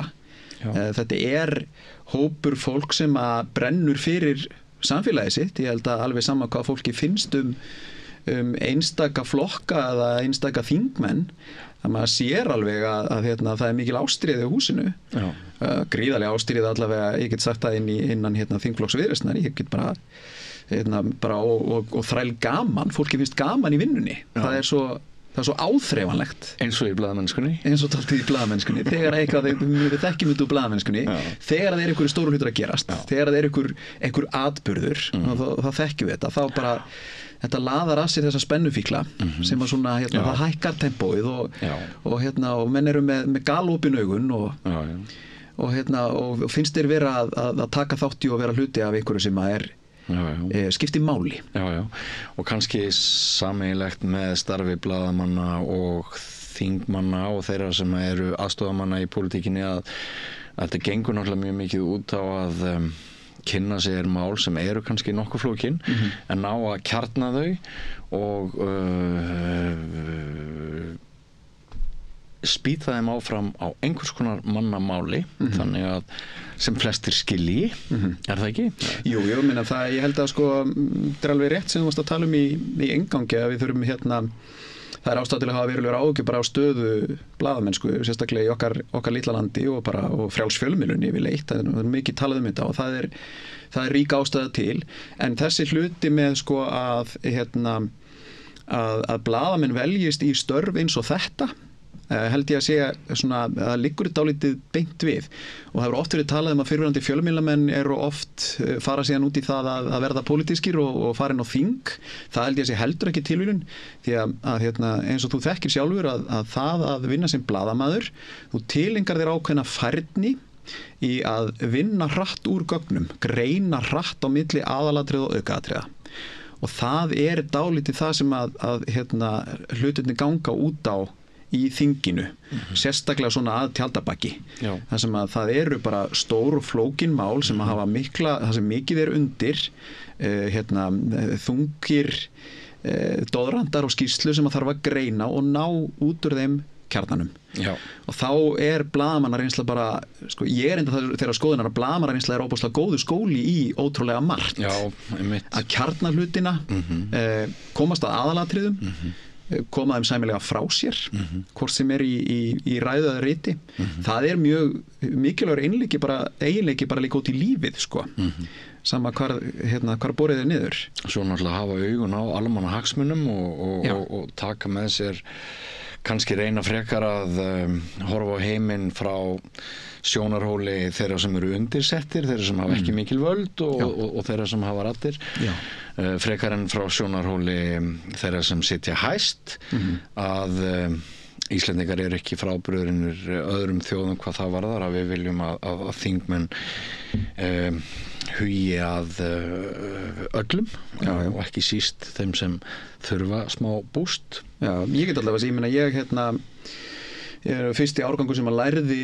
fjölmiðlafræði í Háskólanum á Akureyri á sínu tíma og ástæðan fyrir því ég valdi að fara að læra það var svolítið það heillaði mig þetta að hafa áhrif að geta notað einhvers konar pípu til þess að koma einhverju góðu til leiðar það er nákvæmlega sama ástæðan og lá að baki þegar ég ákvað að bjóða mig fram fyrir Viðreisn fyrir síðustu kosningar það ólgar mjög sterkt í mér að gera samfélaginu gagn eins væmið og það hljómar ég er bara óbóðslega stórt landsbyggða hjarta og brenn fyrir samfélagi mitt fyrir vestan og langaði til þess að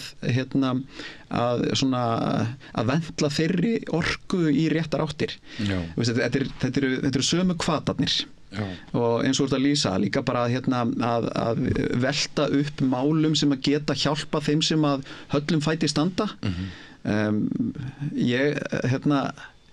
þó við vestfirðingar erum að reyna að taka okkur á í að vera barm okkur þá hallar nú oft á dreifðar byggðir í þessu landi það verður nú bara að segjast eins og og það er svolítið þetta sem að dreif mig áfram að samfélögin mín fyrir vestan myndu eiga rödd það sem að vera ekki bara að tala þeirra máli heldur að röddin skildi þeirra veruleika þannig að við gleymumst ekki sem að vill oft verða þegar fjarlægðir eru miklar þegar fjarlægðir eru frá borðunum þar sem ákvarðanir eru teknar það var ástæðan fyrir því ég fór í framboð sínu tíma og þetta ólgar ennþá í mér þetta sama og svo bara hef ég mikla trú á þeim málum sem að þessi flokkur og þær breytingar sem þessi flokkur gera á íslensku samfélagi almannahagsmuna vingillin er gríðarlega nálægt minni ríku réttlætiskennd og það er eitthvað sem að virðist setur á oddinn ég er mikill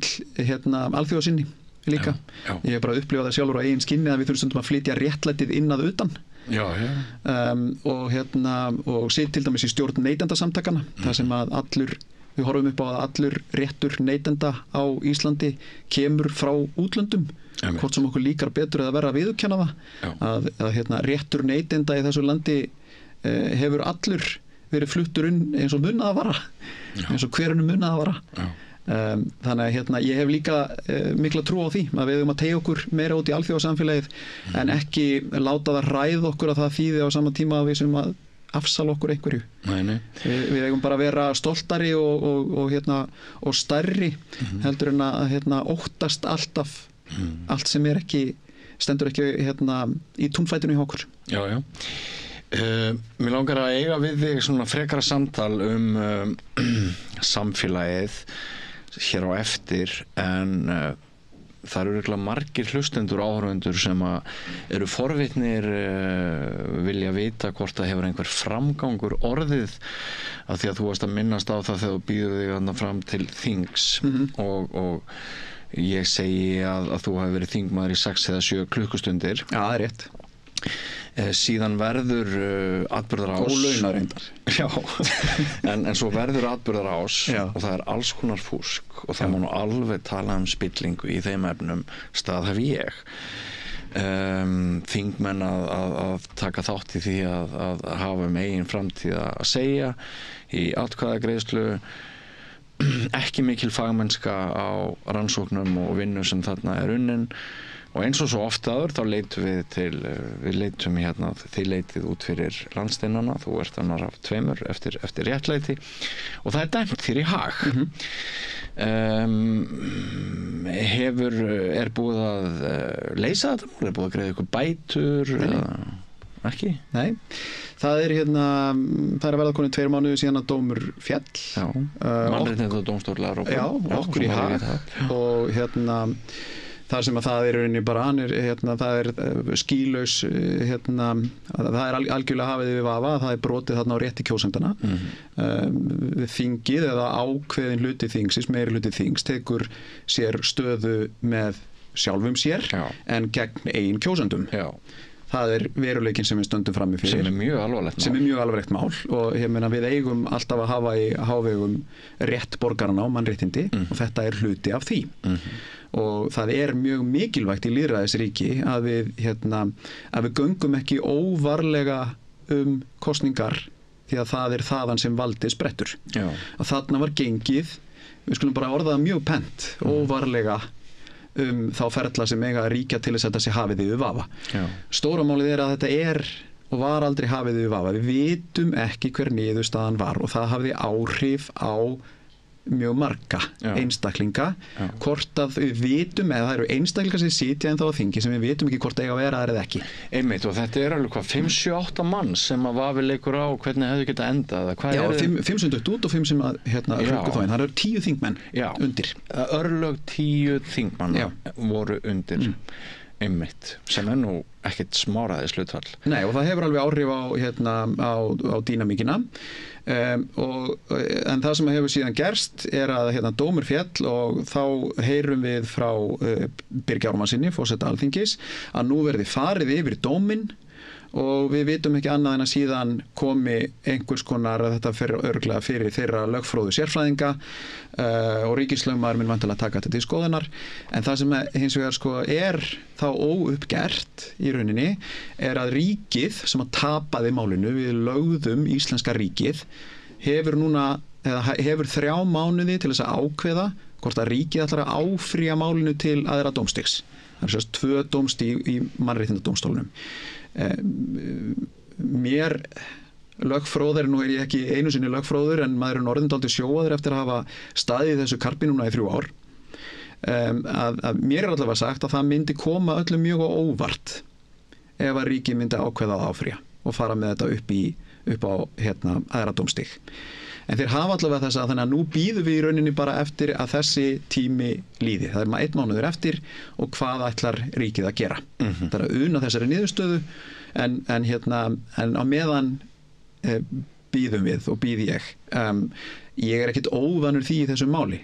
Þetta er að verða komið núna hátt í 3 ár sem maður hefur verið að standa í þessu eða bíða eftir þessu og þetta tekur allt sinn tíma og það er langbest í þessu máli, ég er búin að læra á þeim tíma að anda bara með nefinu og láta þetta hafa sinn framgang. Ég gef aldrei neitt afslátt, ég var alltaf ákveðin í að sækja þetta alla leið. Réttlætiskennd mín er bara það rík, ég veit hversu mikið fúsk þetta var, ég veit hversu alvarlegar þessar brotalamir voru. Ég er búin að fara að kafa ofan í önnur fordæmi frá öðrum löndum og ég vissi alltaf að við værum með gríðarlega sterkt mál og mjög sterkan málstað. og ég vissi líka þegar að hinn svokallaða kjörbréfa, þegar var kosið kjörbréfin, þegar þingmennir eru í rauninni að gera dómari í eigin sök og staðfesta eigið kjör sem á aldrei að gerast og galli á stjórnarskráni, þá vissi ég alveg að þarna væri bara risastór og snöggur blettur á lýðræðislegum ferlum á Íslandi. Og þar fellur þetta og það er eitthvað sem þarf að laga. Og það gleymist oft í þessu máli, en það gleymist aldrei í mínum huga. Það snerist aldrei það að hnekkja niðurstöðu kosninga eða grenja sig inn á þing eða breyta þessu eitthvað eða spóla tilbaka eða finna upp tímavél. Þetta snýst að í fyrsta lega þingmenn ekki að komast upp með að fara svona með lýðræðið og umboð sitt og ábyrgðina sem á þeim hvílir gagnvart kjósendum sínum. Þeir eru aldrei að komast upp með það. Nei. Og í öðru lagi þá ef við erum með þessa ágalla í kerfinu, þá verðum við að laga þá. Og ég hef alltaf verið þeirra skoðunar að það myndi aldrei gerast vegna þess að það er búið að tala um þetta í áratugi. Það þessi galli í stjórnarskráni að þingmönnum falið að kveða úr það eða svona skera úr það hvort að þeir séu réttkjörnir eða ekki. Og það bara gengur ekki. Þú getur ekki verið báðum megin við borðið og þetta þarf að laga en eins og svo oft áður við þurfum að fá þennan skellað utan til þess að ýta okkur áfram í að laga þetta og gera það eins og önnur ríki hafa gert í gegnum tíðina en við sitjum eftir sem dálítið svona tossarnir í bekknum þegar kemur að þessu. Já, sko ég velti fyrir mér að Birgir Ármannsson sem yfir kjörbréfanefndinni á sínum tíma og forseti Alþingis að nú velti viðbröðina einhverju leiti kannski á hans skoðunum eða hvað? Ég hugsa nú að svona lögfróðir að þar að baki munum þá vantarlega komið með sitt álit á hvað þetta þýði en það samt þannig að því að ég hef heyrt að það hafa margir svona verið að tala niður þennan mannréttindadómstól við erum búin að lögfesta það hafi verið skrifaði leiðarar það er alltaf gert og ég orðið mjög sjóaður í að fá yfir mig einhverja svona pillur í staksteinum það hreyfir nákvæmlega ekkert við mér ég hef lært það lærið það meðal annars þegar ég var í kosningabaráttu og líka þegar ég hef verið að vinna á sveitarstjórnarstiginu að ef að svona eldri íhaldsmenn eru farnir að setja þig á sjóndeildarhringinn og hnýta í þig og eru farnir að bryðja brjóstsviðatöflur Ertu þá að gera eitthvað rétt? Þá maður að gera eitthvað lögrétt og þá maður að halda áfram því að þá ertu farin að kássa inn á þetta grafalvarlega sérhagsmunasvið í íslensku samfélagi sem að heldur hér öllu niðri en sko það sem ég ætlaði í var það að mér finnst það ekkert sjálfsagt eftir þennan dóm mannréttindadómstólsins að sko gerendur í þessu máli ég verið spurður að því hvort það sé eðlilegt að formaður landskjörstjórnar Kristín Edvald sitji óröskuð að Birgir Ármannsson hafi ekki þurft að svara beittum spurningum fjölmiðlamanna í kjölfar þessa máls og svo framvegis Ertu með einhverja skoðun á því sko hvort dómurinn ef gengið verður að þessu, það verður ekki áfrýjað og Ísland játar sér sekt af þessu fúski og þessum brotum og það stutt í spillinguna. Eigum við þá að væri þá eðlileg krafa að eitthvað fólk sem að þarna tók ákvarðanir, rangar ákvarðanir, ólöglegar ákvarðanir á það að víkja. Sko ég hef, að því að maður búin að fara í gegnum allan tilfinningaskalan í þessum máli á öllum þessum tíma, ég löngu búin að svona komin algjörlega yfir reiðina, ég hef ekki verið að fókusa mikið á persónuleikendur. En það snýst samt í mínum huga ekki reiði, heldur bara skilaboð og réttlæti. Og réttlæti. Ég hef verið að setja allan minn fókus á að við þurfum að laga þessa galla sem að felast í stjórnarskráni hreinlega. Þetta risastórt mál. Já. Og við megum ekki að því að sko hvað undir burt sér frá því hverjir sitja í stólunum. Það sem undir á meðan við erum með þetta óbreytt að ef að þú sannarlega ætlar þér að svindla í kosningum að þá, og þú gerir það og hrindir því í framkvæmd og það heppnast en svo kemur upp einhver vafi hvort það hafi verið svindlað þá það í þínum höndum sem svindlaðir í kosningum og ert komin inn á þing að staðfesta eigið kjör skilurðu, ég hef aldrei sagt að það hafi verið svindlað í kosningunum, við hreinlega vitum það ekki kjörgögnin voru óvarin í alla þennan tíma og það ekki til vita hvort það var átt við þau eða ekki Nei, og ekki hjálpaði til þegar fjöldi seðlana stemdi ekki Já, og niðurstöður voru kynntar og svo það dregið tilbaka og það er talið aftur, það var búið að tilkynna niðurstöður kosningana en það sem hefur, að því ég ætla að taka aðeins smá aðra bylgju á þetta því að nú erum við að koma úr öðrum kosningum við erum að koma úr forsetakosningum og það hefur verið mjög áhugavert fyrir mig að fylgjast með stórum hópum í samfélaginu sem eru mjög bitrir og sárir eftir kosningar þetta í liði margra af þeim framfæralegu frambjóðendum sem að þarna voru og þetta varð mjög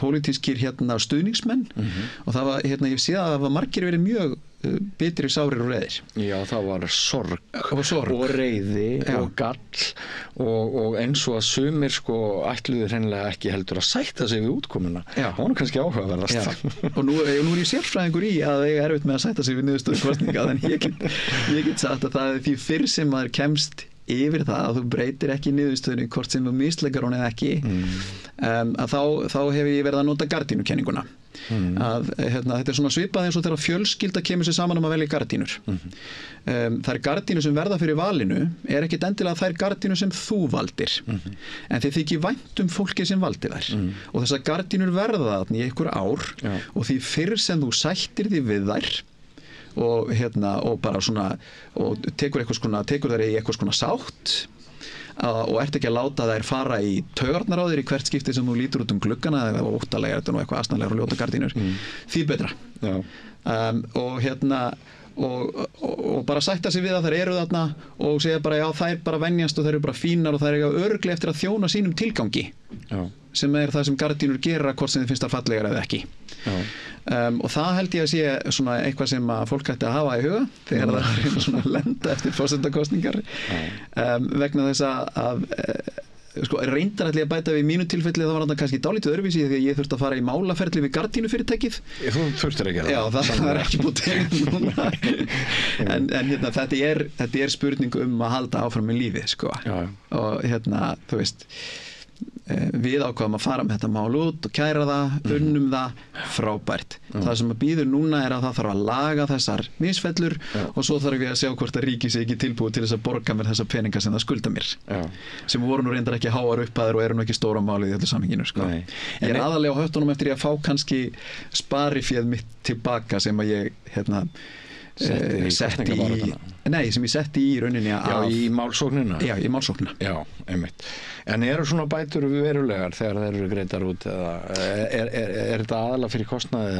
Þetta er svona rétt dugar fyrir því sem að ég hef sett sjálfur í þetta Já Það er nú bara Þú ert ekki að fá mismunn á 4 ára tekjum sem þingmaður og þeim tekjum sem þú hefur Nei, þetta er ekkert svoleiðis Nei, þetta var prinsipmál Þetta var ekki til þess að sækja sér einhverja fjármuni Þetta var prinsipmál þurfum þetta til að laga reglur Þú hafði betur Já Og maður getur þó alltaf haft það á fyrirskráni að hafa lagt íslenska ríkið það er eitthvað Einmitt þetta er bara svo forvitinlegt mál að það má segja að þetta hafi kannski verið aðeins utan dagskrá en ég varð bara og ég vissum að það eru margir sem eru spenntir að fylgjast með framgangi þessa máls því semst ekki ennþá alveg lokið en ef við veltum þá aftur fyrir okkur þessum spurningum sem ég var aðeins að ávarpa í inngangi Já, endilega, förum þangað að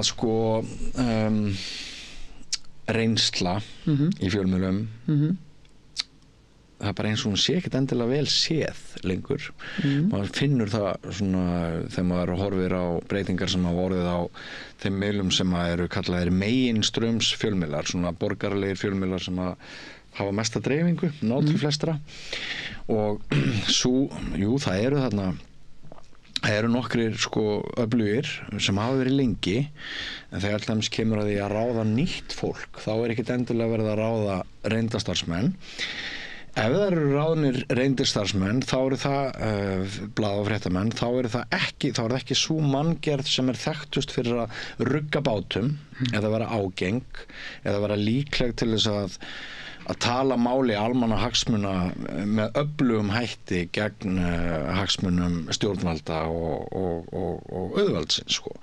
Það er þannig sem að ég horfi á þetta núna og maður er alltaf að fylgjast með hvað kollegarnir eru að gera, hvernig þeir raðast og svona og eins og ég nefndi áðan nú þegar þið farið 3 með skömmu millibili, þú Sunna og Atli Þór og þar á undan höfum við verið að sjá, ég vil segja mikinn atgerfisflótta úr blaðamannastétt. Og blaðamönnum hefur hreinlega bara fækkað. Þeim hefur fækkað svona yfir 100. Þú tölum bara hausatölu, sko. Já, og manstu daginn sem að fréttablaðið og Hringbraut þegar Torg fór á hausinn, þá fækkaði blaðamönnum 15% allra blaðamanna á einum og sama morgninum. Jú, sumir hafa reddað sér vinnu annar staðar, ég er hér og þú ert þarna, komin í nýtt jobb en þú varst lengi blaðamaður, þú starfaði lengi fyrir norðan, þú starfaði á fréttablaðinu og flokkast undir reyndan blaðamann eins og svo margir aðrir. Já, það gæti verið það. Ég var náttúrulega á RÚV hér áður fyrr. Já, RÚV og bæði fyrir norðan og sunnan. Já, og vestan, einmitt. Dagskrárgerð og fréttamennsku. Akkurat. Og Sunna náttúrulega var öflug hjá RÚV og við höfum ótal mörg dæmi sko Smári stundum að tala að við sem öll að verða almannatenglar þessi blaðamenn, það er alveg rétt hjá honum að fjöldi þeirra hefur skotist upp sem nemur mörgum hundruðum á meðan blaðamannum fækkar en ég er að velta fyrir mér sko án þess að það drægi niður þína gleði að vera komin í þetta spennandi jobb þarna hjá Viðreisn, þá langar mig aðeins að ræða við þig svona þegar þú horfir yfir sviðið er þetta sko bara í lýðræðislegu tilliti bara ef við horfum á það að almenningur eigi sér málsvara innan fjölmiðlana. Þetta svolítið uggvænleg þróun, ekki satt? Jú. Hvað heitir að skýra þetta? Það eru, sko, í okkar litla samfélagi, þá verður þetta kannski svona bersýnilegra hvað þetta er brothætt og viðkvæmt. En þó ætla ég náttúrulega að draga fram að sko, í öllum svona krísum í þessum geira, þá sprettur alltaf þá kemur alltaf eitthvað upp úr moldinni ég meina þessi fjölmiðlir dæmi það sem hann bara sprettur upp og finnur sína eftirspurn er með sitt býður fram sína dagskrárgerð og það er verið að kalla eftir þessu að samstöðun sé afurð skorts og kreppu. Nei, ég held að sé svona að það myndast alltaf þetta tómarúm að það er sko það verður engin ríkur af reka fjölmiðil við vitum það blaðamennir verður ekki sjálfur ríkir þetta er erfitt rekstrar umhverfi í okkar fámenna landi það er það bara og það er bara augljóst og við sjáum það bara á í rauninni hvernig þetta hefur þróast hvernig litlir miðlar hafa runnið saman og þetta er alltaf barningur það að vera blaðamaður hjá frjálsum fjölmiðli á Íslandi þýðir og ef þú ætlar að gera það ævistarfi þá þurftu bara að sætta þig við að það er örugglega verið að fara segja þér upp svona 10 sinnum og þú ert að fara að taka alla hringingjuna. Ég held að samstöðin sé 13. fjölmiðlinn sem ég starfa á Íslandi en ég held það sem að skýri og það er gríðaleg velta fólk fer þarna mjög ört í gegn ég náttúrulega sko, ég spekla þetta svolítið frá, ég byrjaði náttúrulega minni blaðamennsku á RÚV og þá út á landi færði mig síðan set og fór söður og fór að vinna þá fyrir fréttastofu Sjónvarps þegar voru 2 aðskildar fréttastofur innan Ríkisútvarpsins, útvarp og sjónvarp og þá svona var maður svolítið í þessu svona skjóli ríkisfjölmiðilsins að upplifði atvinnuöryggi þó að ég hef nú reyndar aldrei fengið að því það var ráðningarbann á þessum tíma það fekk aldrei lengri samning en til 3 mánaða en það þótti bara skrambi gott í þessum bransa það sem held ég að skýra þetta náttúrulega bara svona held ég sko í nútíma samfélagi segjum að fyrir ungt fólk sem brennur fyrir að fara út í blaðamennsku, þá þarftu að átta því á að launin eru lág, vinnudagarnir eru gríðarlega langir og álagið er mikið. Það er mikið álag að vera blaðamaður og vera í sífellu með allt á deadline. Og ef þú vinnur vinnuna þína vel, þá veistu að miklar óvinsældir fylgja. Já, og þú getur orðið fyrir miklu áriti. Þetta þú ert að leggja vinnu dagsins í ákveðin dóm og það er eitthvað svona, það er eitthvað andlag þarna hinum sem að tekur við þessu. En það hins vegar ég held að það er bara ekkert fyrir alla. Og ég skil það. Menningarbreytingar að við höfum að vinnan sé ekki alfa og omega, að það sé einógnin? Algjörlega og ég held að það sé jákvæð þróun af vissu leyti. En þá þurfa kannski fjölmiðlar aðeins að velta fyrir sér hvernig eru þeir að nálgast sín viðfangsefni eða miðlun efnis, hvernig eru þeir að nálgast ólíkar þarfir hæfileikaríks ungs fólks sem að brennur fyrir það að vinna í blaðamennsku. Er endilega 12 til 14 tíma vaktir 5 daga í röð það sem þú getur boðið hæfileikaríkum efnilegum blaðamannu upp á sem er kannski líka með ung börn og að koma sér þakk yfir höfuð. En heldur þú geti líka verið að aukin einstaklingshyggja sem ekki bundi við Ísland heldur heiminn allan á síðustu áratugum, að bara þessi hugsun að starfa með aðra í huga og hagsmuni annara í huga en mann sjálfs, heldur það svona hvernig það hefur kannski trúin á hið kollektífa, þetta sameiginlega að við höfum séð hana skreppa saman á ótalmörgum sviðum. Heldur það geti líka skýrt það að fólk sem áður fékk umbun innra með sér og þurfti ekki launaumslagið þrátt fyrir launaumslagið þá fékk það þessa umbun. Heldur að það sé líka ein ógnin sem steðjar að blaðamennsku og fjölmiðlun og þeirri tegund blaðamennsku og fjölmiðlunar sem er samfélögum gagnlegust, þessi breyting?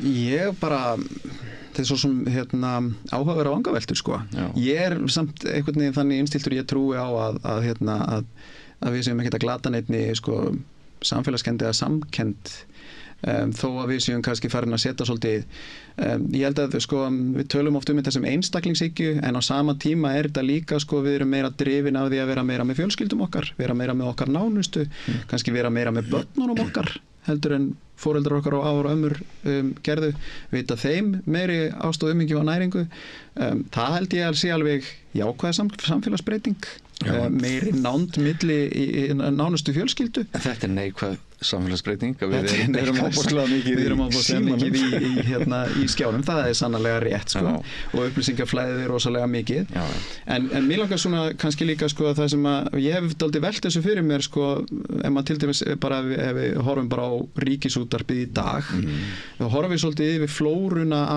af blaðamönnum og fréttamönnum sem að þar eru og sérðu svolítið 2 hópa ef þú bara hugsar þetta að því að við sem erum með óbrennandi áhuga á fjölmiðlum erum alltaf að velta þessu fyrir hvaða blaðamenn er þetta, hvaða fréttir hann að segja á hverju verður hann áhuga, þetta var nú vel gert hjá hann þá myndi ég segja þetta væru svolítið svona konsekvent 2 hópar það eru þessir þetta unga fólk með eld í augunum sem að virkilega brennur fyrir þetta og þetta kýtlar og fær þetta adrenalín að komast inn í þetta en svo kannski kemur þessi kafli þar sem að það vil setja fjölskyldugildin ofar er að koma sér upp fjölskyldu og þá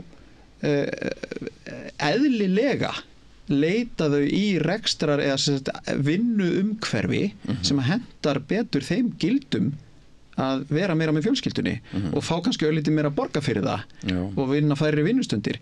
En svo er þetta líka að sjá dálítið áhugaverða bylgju á Ríkisútvarpinu sem eru að það er þessi fjölmiðlavaktería sem blossa alltaf upp og aftur að það eru líka mjög margir, mjög færir og mjög reyndir blaða- og fréttamenn sem hafa komið aftur og ef maður horfir á kvöldfréttir RÚV og skimar yfir hverjir að segja okkur fréttir á Ríkisútvarpinu það er mjög reynslu mikið fólk þarna sem er kannski bara komið á þann stað í lífinu að nú eru börnin farin að heiman það hefur bara meira ráðrúm til þess að sinna þessari ástríðu sem blaðamennska oft og bara þyrstir í að fara þangað aftur. Já, sko, blaðamennska án ástríðu er náttúrulega bara einhver miskilningur. Já, og þetta, og mér finnst þetta fallegt. Já. Mér þykir vænt það þegar ég sé það sem ég veit að reyndur og öflugur fjölmiðlamaður dúkkar upp aftur á skjánum á Ríkisútvarpinu. Mér finnst það bara styrkleikamerki fyrir fjölmiðlinn, en það er svolítið þessi tveir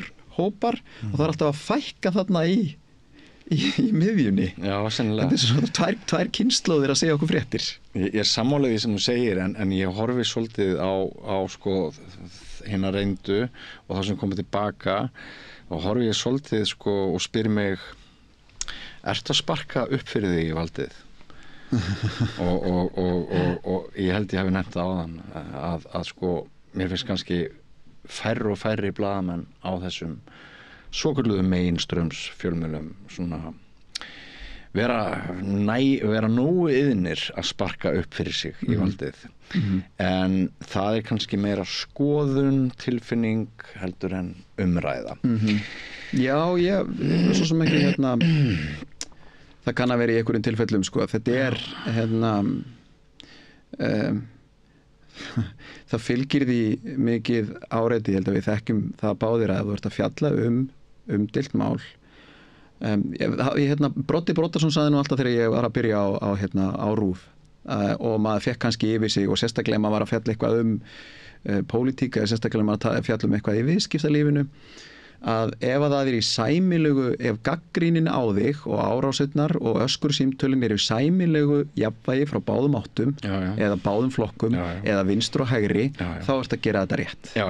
Og allan þann tíma sem ég var á RÚV að þá man ég eftir linnulausum ásökunum að við værum annarkvort algjör hægri miðill eða við værum algjör vinstri miðill. Og það, ef þetta er í balans þá þarf þetta ekki að hafa næst sérstaklega miklu ákjör. Nei, ég skrifaði einhverju bók blaðamennsku fyrir mörgum árum að besti blaðamaðurinn á Íslandi ætti enga vini ekki einn einasta sem er samt rosalega erfitt því að þú þarft að reiða þig svo mikið á að fólk taki símann þegar þú hringir til að spyrjast fyrir. Já, það er nefnilega, það er klemma, nálægðarvandinn er mikil klemma í svona fámennu samfélagi þar sem tengslin eru út um allt. En svo má heldur ekki gleyma því sko, við þetta fag, blaðamennsku, þetta er alveg ofboðslega dýnamist og skemmtilegt umhverfi.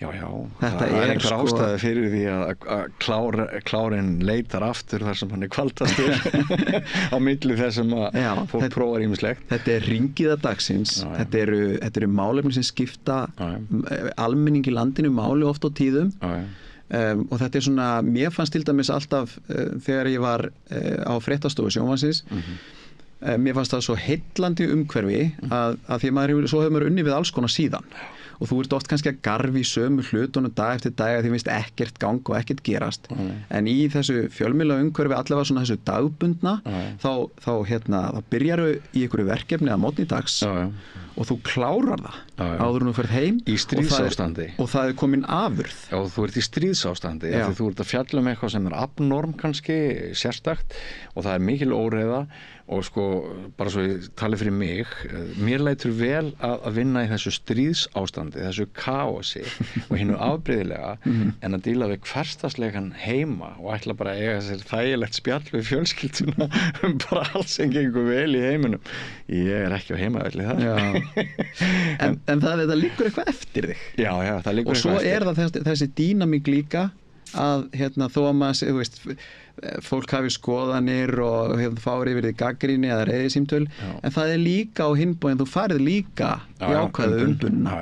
En bara, ég held að tíma okkar sé liðinn en eitt í lokin já, þetta líður hratt en eitt í lokin, komundur sko, Sunna fór til VG Atli fór til Pírata og hafði reyndar áður unnið fyrir Pírata var blaðamaður á undan áður en hann gerði það þú ferð heim til Viðreisnar en þú ert blaðamaður í millitíðinni segir þetta okkur að allir fjölmiðlamenn eru skakkir, það er bias við erum öll í einhverju pólitík en siglum undir gunnfána faglega hlutlærar fréttamennsku eða hreins hlutleysi sem að reyndar fæstir eru farnir að tala í dag. Við vitum það báðir að fullkomi hlutleysi er ekki til. Nei. En það sem að ég ætla samt að segja hafandi reynslu af því að vinna fyrir bæði frjálsan fjölmiðil og fyrir ríkisfjölmiðil að þegar þú ert að það er miklu meiri trú þarna úti að þú sést með eitthvað agenda eða sést að draga eitthvað taum eða sést að reyna að ná fram einhverju pólitísku slagsíðu eða sín heldur en reyndin að sitja á ritstjórnarfundi á fjölmiðli á báðum þessum stöðum og öllum þessum stöðum sem maður hefur verið að það er fréttin númer 1, 2 og 3 þetta fólk sem í fæinu hefur áhuga á því að finna fréttina segja fréttina og þetta snýst alltaf varðar þetta fólki sem að hlusta á þetta erindi og þetta frétt það er ekki mikið í fæinu allavega að minnstakosti ekki meðvitað eða eitthvað kalkúlerað verið að velta sér upp úr því hvort að þetta strjúki til vinstri eða strjúki til hægri það er ekki þannig þetta er að því að þetta er hugsunastarf og þú ert að vinna eftir þessum prinsipum að þetta eigi erindi og þetta sé fréttnæmt Ég vona að þetta sé svona fallegt eins og þú lýsir í það er mín reynsla það er allavega mín upplifun þú veist, það er allur gangur örglega þarna úti en af minni reynslu það margt sem bendir til þess að fjölmiðlun hér á Íslandi sé að vera miklu polariseraðri heldur hún hefur verið og mér finnst líka margt afturkvartir flokksmiðlana og og mér finnst líka margt benda til þess að það hafi orðið veiking hjá fréttastofu Ríkisútvarpsins að hún sé ekki að beitt og ákveðin og sjálfstæð eins og hún hefur verið á köflum hún tekur öryggishlutverk sitt mjög alvarlega og setur það oft í forgrunn sko já, en það var líka áhugavert að þú nefndir áðan sko skiptinguna sem var á milli fréttastofu og útvarps og sjónvarps að það var mál manna fyrirgeðu að útvarpshlutin væri miklu vinstri sinnaði og sjónvarpshlutin væri hægri sinnaði og kannski var þar bara hinn besti balans ef þú bæði hlustaðar og útvarpið fundur þarna niður Nei, ég man alveg eftir þessu sérstaklega sko var áhugavert að vera landsbyggðar fréttamaður þegar ég byrjaði vegna þess að þá varstu að þjóna 2 herrum þú varst með fréttastofu útvarps og fréttastofu sjónvarps svo var að bítast fréttirnar sem þú varst að skrifa þannig að það var ekki vinstri hægri bæjast þar sko. Nei, ég kannast þetta það var verið að skamma þig fyrir eitthvað sem fór í sjónvarpið og svo öfugt sko. Er það gaman að fá þig í þetta spjall Guðmundur Gunnarsson og ég óskaði góðsgengis hjá þingflokki Viðreisnar nú bara aftur í þing fram á kvöld og svo ætla ég einhvern tímann þegar að þau ná vonandi að klára þetta sem að hlýtur og að gerast fyrir rest að þá getur maður kannski farið að veltaði fyrir sér hvern fjára maður er búin að koma sér út í en þetta er allavega gaman enn sem komið á mikið aksjón. Þú stekkur út í þessa frétt Ég stekk út í þetta eins og maður gerir það eins og hverja aðra hamfara frétt Ljómandi, takk fyrir spjallið Takk sem við leiðis Nú, þá er komið að enn öðrum kafla hjá okkur við rauðaborðið Fjárhagserfiðleikar eru afgerandi meiri hjá eflingarfólki en öðrum á vinnumarkaðnum. Hvernig getum við réttlætt það? Efling stéttarfélag. Barátta fyrir betra lífi. Ertu á leið heim úr vinnu? Stilltu á FM 89. Já, heyrðu, það var kosið í Indlandi daginn og til þess að fræðast hvað það merkir hingað komin Guðjón Bjarnason sem þú bjóst tíma í Indlandi. Þú varst bara í Indlandi daginn, eða ekki? Jú, ég bjó þarna nú áratug fyrir COVID-faraldurinn og fór þarna aftur daginn, var með sýningu þarna í Borgarleikhússafninu í tengslu við loftslagsmál og það var gaman að sjá það breytingar sem hafa orðið á indversku þjóðfélagi frá því ég var þarna síðast upp úr 2020. Þannig það breytir svona rætt og þú sér munna á 4 árum. Þú sér Indland breytast til framan augun að þér. Það er það sem hefur gerst. Herðu, þetta er óendanlega flókið land. Óendanlega flókið og fjölbreytt og þetta er mikið gleðiefni að séu kosningar í þjóðfélagi sem telur 1400 milljónir manna og þetta skulle allt fara fram með þokkalega góðum hætti. En Indland er mjög fjölbreytt að gerð og þarna eru 70% hindúar, 20% múslimar og svo eru 2% síka og svo búddæistar og janastar og alls konar ættbálkasamfélög þar eftir. Og þessu er svona nokkuð vítt og breytt Indland, þessum samfélagsgerðum. Þannig að sá sem að ríkir þarna þarf að eiga við marga hópa. Nú þarna líka tvenns konar ríkja samfélag, það er allríkið sjálft sem var núna verið að kjósa og svo það sérríkin sem einhvern veginn svona mitt á milli Ameríku og Evrópu að gerð. Það var hvert ríki hefur sinn forsætisráðherra og mjög oft þingmenn sem cirka 60 talsins í hverju ríki og það 28 ríki. Þetta svipað í Bandaríkjunum, fylkisstjóri og fylkisþing. Já, en þetta eru svona forsætisráðherrar með sín eigin þing og allríkisstjórinn, eða sem sagt Prime Minister og allríkisstjórnin þar yfir. Þannig að þær kosningar var verið að nú halda núna. Og má ég spyrja, varandi völdin á milli, eru fylkin, eru þau nokkuð sjálfstæð? Fylkin eru mjög sjálfstæð. Geta verið með einn heilbrigðiskerfi, einn heilbrigðisstefnu, skólakerfi? Það eru nánast með allt á sinni, nánast allt á sinni könnu, en fá veglega ríkistyrki frá allríkisstjórninni og sérstaklega varðar svona þróunarstyrki, landbúnaðarstyrki, styrki til menningar og þvílegt og vegagerðar, helsta infrastruktúrun og þjóvegin á stíflurnar og þar alvegandi. En annað í höndum heima ríkisstjórnana og þetta tryggir þar unni það að allríkisstjórnin, hún hefur heilmikið að segja hvað gerist í ríkjónum. Þar sem eru ríki fyrir, sem undir stjórn núverandi valdhafa, þeir kannski vegna best. Því fá mesta fjármagnið. Því það verið að byggja áframhaldandi atkvæða fjöld. En sá flokkur sem hefur verið við stjórn síðan 2014 með Módi í forsæti, hann var að vinna núna í 3. sinn og árið 2014 þá vann hann mjög auðveldlega og mikinn sigur og það kostningar 5 ára fresti og 2015 og þá vann hann jafnframt glæsilegan sigur en heldur minni. En núna vann hann minni sigur og það sem gerðist núna þá að kongress og bandalag þeirra að þeir sóttu mjög á.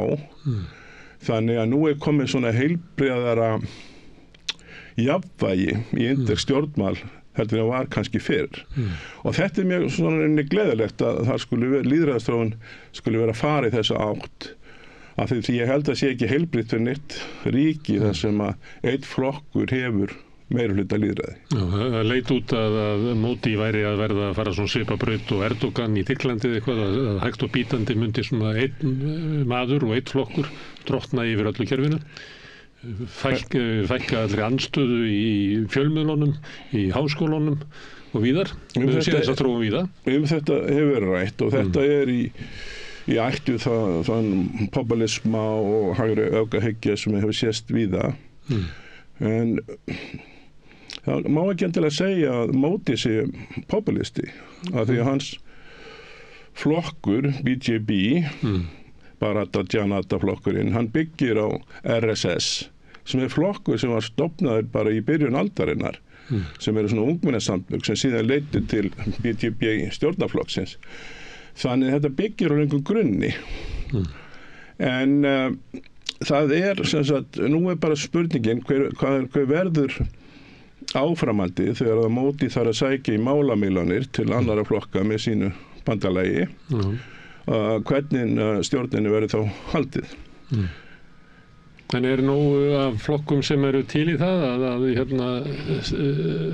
styðjan til áframhaldandi stjórnar? Sko þetta þannig að þeir gengið eftir kosninga þá menn búin að skipa sér í tvær heildir.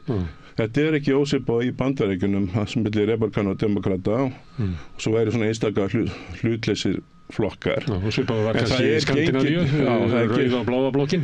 Það gengið til kosninga í blokkum. Og í þessi blokk sem BJP og Módi tilheyrir, það svo kallað NDA sem ég þýtt sem þjóðlega lýðræðisbandalagið. Og svo hitt sem á Móti sem kallað India og skammstiða þannig sem myndi kallast frekar indverska þjóðar og fjölþróunar bandalagið. Síðan svona minni brot, eins og sé Delhi, það AAP, Keravel Anandan, sem hefur verið þar forsætisráðherra, sem kannski stærsti þriðji flokkurinn utan þessa bandalags. Og sem sagt, Kongress hefur sótt mikið á, BJP heldur sínum meirihluta víðast hvar, en tapaði nokkru fylgjum og öðrum vann í öðrum. Og það alveg ljóst að þessi skiptingu dálítið kannski komin til að vera að BJP og þjóðlega lýðræðisbandalagið, það heldur sinni styrk svona í norður hluta landsins og vestari, móti kemur frá Gujarat sem í norðvestur hlutanum, og kongressflokkurinn frekar við völd í eystri hluta landsins, frá Bengalflóa þar niður, og síðan Tamil Nadu og Kerala. Þar hefur BJP ekki náð neinum árangri. Í Kerala svo, þú kannski veist, sósíaliststjórn hefur verið frá 1947 sem hefur vegnað mjög vel. Það hæsta besta heilbrigðisþjónusta Indlands og mesta lestrarlæsi. Og Suður-Indar bara öðruvísi gerðir. Þeir vilja ekki þennan stranga vilja sem fylgir fólkinu úr norðri. Þetta eru harlínu menn. Og þetta kannski rætur langt aftur í söguna, þar sem annars vegar eru kannski svona einhver fyrsta dæmi og hins vegar einhver svona meiri almenningsstjórn. Já, það má segja það, sko, það allt miklu mýkra í norðrinu og hlutum stýrt öðruvísi og fólk blíðara þar. Og það bæði svona veðurfarið og fæðuöryggi sem þar, en fyrir norðan þetta eyðimerkur og stærri landsvæði og kuldi. Og það hefur mikið að segja hvernig það mótar fólk. Svona í eðli sínu eftir þessum landslutum. Nú, Modi sem var áður ríkisstjóri í Gujarat og lenti þá í þessum mikla alþjóðlega máli þegar þessi morð á múslimum voru þar árið 2003, þegar 2000 múslima voru drepnir og 68 hundar í kjölfari slys sem í lest.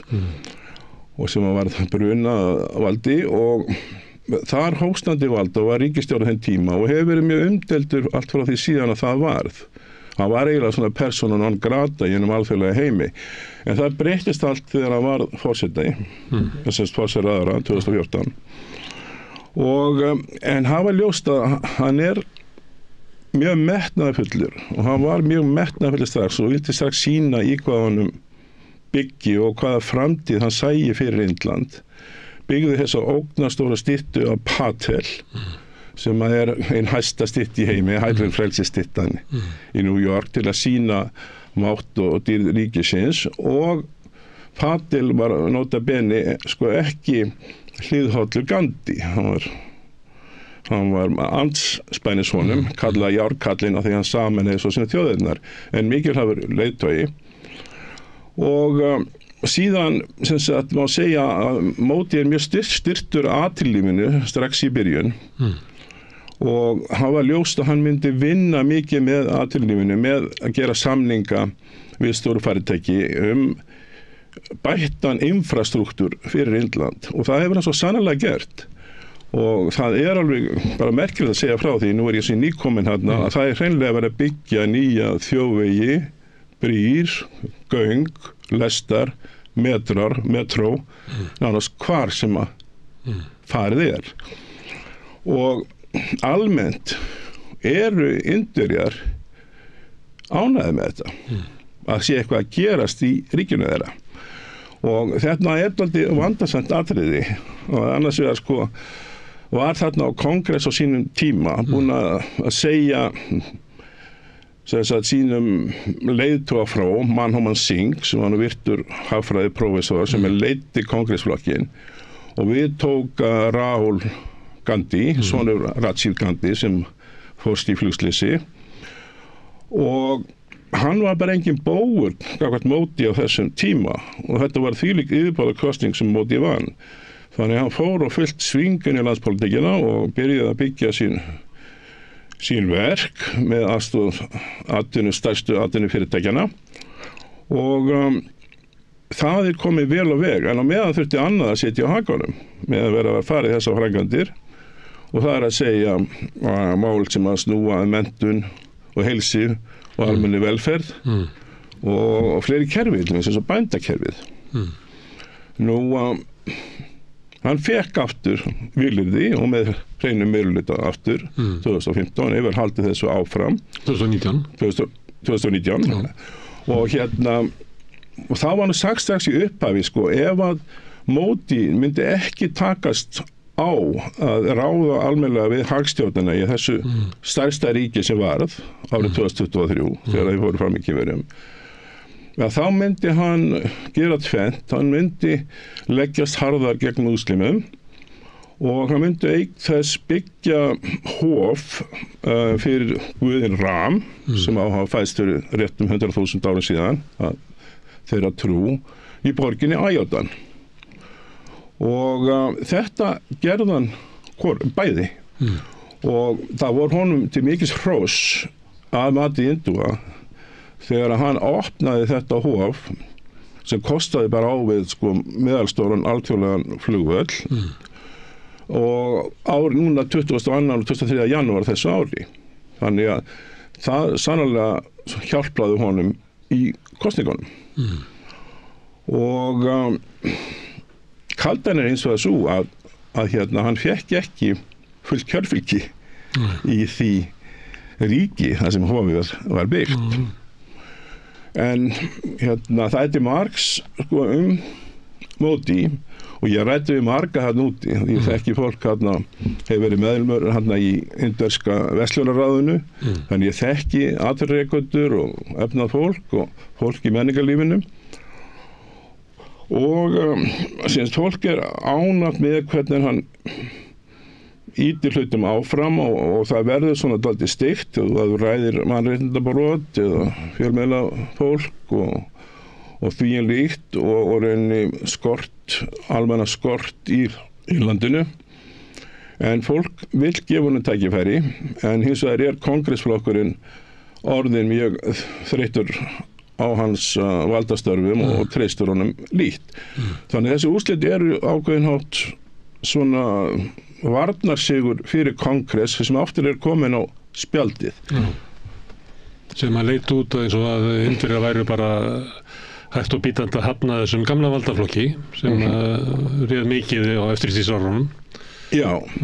En það sko hvar sem þú ferð og þá hún ræður kongress að nú þekki ég stjórnar far beggja þessara flokka og þá alltaf bara talað hann sem ættarveldi og hann ættarveldi. Þannig stýri Sonja Gandhi þessum flokki sem nú bara ítölsk bóndadóttir frá Ítalíu sem giftist Rashi Seti, svo stórmerkileg saga kringum hana. Og það svona margt til í því og þó að kongress væri og mjög flottur flokkur séð utanfrá, þetta fjölmenningarflokkur per excellence og gerði mikið til að styrkja minnihlutahópa og muslima og þýlit og var fjölmenningar virkilega sinnt í fjölmenningur í anda Gandhi en það búið að festast ofiðan að þetta sé sem sagt dínasti, algjört konungdæmi í ríkjunni sem að þurfi að flosna upp. Raúl þeirra forsætisefni, hann var mjög ungur þegar hann fór strax í kosningar þarna 2014, hann var bara eins og kettlingur á móti ljóninu móti og þá var hann bara 43 ára og nýkominn frá London og var ekkert alltaf vel staðsettur í indverskri politík en hann nú sótt á verið og núna hann 53 ára og Módi 73 ára og það bara spurningin núna hvað verður næst? Mun Módi sækja kjör í fjórðaskipti eða mun hann leggja árar í bát? En ef þú ættir að segja mér svona, hvers svona flokkar þetta? Hvað kongress það eins og ef að samfylkingin hefði verið völd hér í 40 ár og náða að spillast rækilega hvað flokkur Módi? Það eins og miðflokkurinn á styrum eða hvað? Hægt einhvern veginn að byrja þetta saman eða indverskt samfélag bara svo öðruvísi og flókið að það ekki hægt að máta svona vestrænar stjórnmálahugmyndir á þessa flokka? Þetta alltaf mjög miklu litríkara og fjölbreyttara og svona sögulega og hvernig trúarbrögðin tengjast inn í og hvernig ólíkir landslutar tengjast inn í. En það er móða líkt með Íslandi og Indlandi að þetta eru bæði nýlendi þjóðir og við fáum okkar sjálfstæði 44 og þeir 47 og framan að þá þróist að þessi ríki mjög svipað. Þannig að verða strax í upphafi til svona tveir stórir flokkar sem og helmingaskipta reglur verða til. Ákveðna ættir sópa til sinna geysilegu fé að fyrrum auði Breta og þar við sittur en við verðum að segja kongress að þetta er bóta sinnaður fjölmenningaflokkur að nafninu til og gerði mjög merkilega hluti í menningamálum og Indland var mjög opið og skemmtilegt og svo sem enn skemmtilegt en það var svona dýrðastaður fyrir útlendinga að vera því að umburðarlyndið var slíkt og undir þeirra, hagstjórn þá blómstraði mjög margt og mörg prógram svona urðu til velvildar fyrir sérstaklega minnihlutahópa. Þannig að þetta myndi flokkast undir félagshyggju sósíaldemókrata flokk á Íslandi. Nú, hitt hægri þjóðernisflokkur og því næst kannski miðflokknum hér á landi og leggur upp á því að hindúata, að Indland sé fyrst og fremst ríki fyrir hindúa sem aðrir þurfa þá að sætta sig bara við að búa innanum en þeir verður bara að gera sig grein fyrir stöðu sinni en þeir muni einhver síðan njóta sem velvildar þegar fram í sækir og aðrir íbúar og þá kannski ber að hafa í huga að kongress kannski veitti þessum hópum styrki umfram aðra þannig að þeir vilja kannski frekja og séu svona jafningagrundvelli en einhver síður í kosningabaráttunni hún hefur verið hörð og hatrömm og talsvert hatursorðræðu að svona að erlendar stofnanir hafa sagt og hlutur múslima hefur ekki verið allt og góður og þetta var talsverð niðurlæging fyrir þig þegar að þetta hofið þeirra sem var byggt 1680 í borginni Æjordan var rifið niður, þeir fengur neitt aðra lóð og þetta risahóf byggt í staðinn og það var gert með alveg ægilegum tilburðum og Módi er afskaplega sérstakur maður og hann hefur kannski svipaða persónuári eins og Katrín Jakobsdóttir hér á landi af því að hann dýrkar og dáður langt umfram sitt flokkafylgi. Þetta mjög einarð maður sem gerir og makkíavelliskur í hugsun.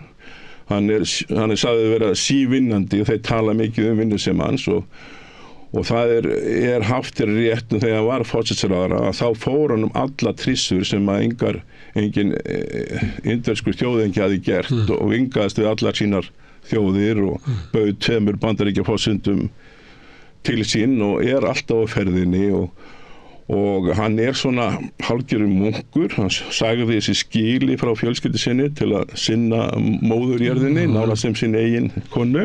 Giftist Indlandi, má segja og stundar jóga og alltaf í ástunda sjálf þessi jóga og vinnur svo 24 tíma á sólarhring. Þetta kunna Indverjar að meta við hann. Þannig að þetta má segja sér svona svipað eins og með íslenskum stjórnmálum. Og vissulega þarna var spilling vinstri flokkana á þessum tíma þeim að falli, kongress gætti ekki að sér. Og það sérstaklega kringum má segja það voru stóri skandalar sem að sneru þotukaup og allt kringum flugiðnaðinn og því líkt og svo alltaf landbúnaður svo stórt mál á Indlandi 15% indjar eru bændur og þar eru búið að vera stöðugar mótmæli í langan tíma og sérstaklega í tíð Módis og það út af því að fjármagni fer í infrastruktúrin og það minna til velferðarkerfana bændur eru algjörlega sveltir og ég vilti svo til að ég vingaðist til helsta baráttumann bænda, alþingismann sem heitir V.M. Singh og hefur stýrt þeirra mótmælum og þar var allir komið á svona lögum svipum með hér með afurðalögin að bændur fá ekki að semja lengur á frjálsum markaði sölu á sínum afurðum, grænmeti og því líkt, heldur fá bara beint fast verð frá heildsölum sem eru þá með ríkið á bakvið sig. Þannig og þetta hefur rýrt mjög hagbænda og þarna eru miklar svona óvirðir verið og þetta eitthvað sem á móti þarf að takast á við og núna í auknum mæli því að hann komin í samsteypustjórn. Af því það sagt indverska pólitík, sko, hún sé öll lokal. Þetta bara ein stór hrepspólitík. Þetta meira að minna einminniskjördæmi og þeir koma allstaði frá og þegar þú ferði inn í svona samsteypubandalag þá þarf að gefa ansi margt í héra til að halda bandalagunum saman. En það sem hefur kannski gerst með móti, hann kemur inn þarna með rosalegum samfæringarkrafti og það dálítið merkilegt þegar ég fór að spyrjast fyrir hann svona strax þarna árið 2014 að menn höfðu svo mikla trú á honum og þeir höfðu svona mikla trú á honum að þeir vildu hafa trú á honum og ég var eins og spurður bara hérna þegar ég var niður í Pondicherry og var svona kannski efast hans ágæti á þeim tíma akkur viljið þið fá svona mikið harðinumann til að stýra þessari þjóð þeir sem eru svona mjúkir og blíðir hann sagði, já, ef ekki hann hvað þá? Og það var bara málið það var ekkert móta í þeim tíma því að Kongress var svo leiðtogalis það var enginn til að taka við þjóðinni með styrkri hendi og Þannig þú ert að segja það að Kongress sé að ná svolítið svona áttum og að þegar verður kosið næst 2029 að þá megi ef að Kongress klúrar ekki sínum málum að þá megi reikna með því að þau nái völdum í þessu lýðræðisríki. Já, það nefnilega það sem fallegt við þessar kosningar að þarna eigi allir von til þess að þarna verði meira jafnvægi í þessum búskap hjá þeim. En móti og félagar, akkur misreinuður kosningarnar svona? Þegar þeir lögðu af stað með því að ætla að vinna stórkostlega sigur, hvort þeir ætla ekki að vinna 400 þingsæti, ég veit ekki hvort það var raunhæft, en þeir fóru langt undir 300. Akkur misreinuður sig svona mikið. Því það ekki gott í pólitík að búa til viðmið áður fyrir kosningarnar sem þú getur ekki náð, þannig að þú alltaf skilgreindur sem tapar í kosningarna, því að þú stóðst ekki þetta eigið markmið. Það í eðli þeirra. Sko, já, þeir eru bara hleparðar og get ekki falið þessa spotni, þessa bletti en sko, þetta svo andlegt og þetta svo mikil áráður sem fylgir BJP-flokknum að það að berja Indverjum almennt von í brjóst að því að þeir búa við að þeim finnst talsverða svona niðurlægingu út af fátækt í Eirlandi og þá sérstaklega líka að þeim finnst allur samanburðum óþægilega við sína nágrannaþjóð Kínverja sem þeim stendur mikil ógn af þar eru svona þjóðaframleiðslan hún það sem ég segja 6 sinnum meira á mann aðrir segja 10 sinnum meira á mann fyrir þetta hvernig þú tala við og tölur tala að þeir framleiða svona 6 sinnum meira á hverja mannesku. Indland í eðli sinni afskaplega óskipulægt og það það sem svo fallegt við þetta ríki. Það til með þannig í suðurinu, það sem að ég svona kannski dvaldi mest, þá ég inni meira í Delhi og upp í Himalaya-fjöllunum, að það til með ómulegt reka verksmiðjur og það því fólki svo trúað að það setur sem sagt fjölskylduna í forgang og svo koma trúabrögð og svo kemur eitthvað annað og vinnan alltaf einhvers þar í 10. seti. Þannig að menn bara mæta að vinna þegar þeim sýnist. Þeir hafa ekki þennan aga á hlutunum sem allmest Kínverjar hafa. En sko Indverjar þurfa að tileinka sér þennan aga til að geta starfa sem alþjóðaríki og laða þessar erlendar fjárfestingar og það hefur tekist best í norðurnu og sérstaklega í ríki móti það sem hafa ríkisstjóri áður í Gujarat.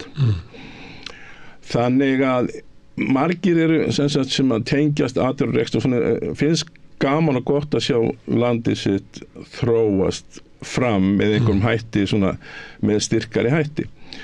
og því spáð að það gerist að menn að spá því að innan einhvers tíma þá muni indverska hagkerfið vaksa og verða meira í verðmætum eða við verðlag heldur en í Bandaríkjunum til dæmis. Já, sko einhvers staðar, ekki kannski í náinni framtíð en svona einhvers staðar. Móti þá verður Indland orðið stórveldi.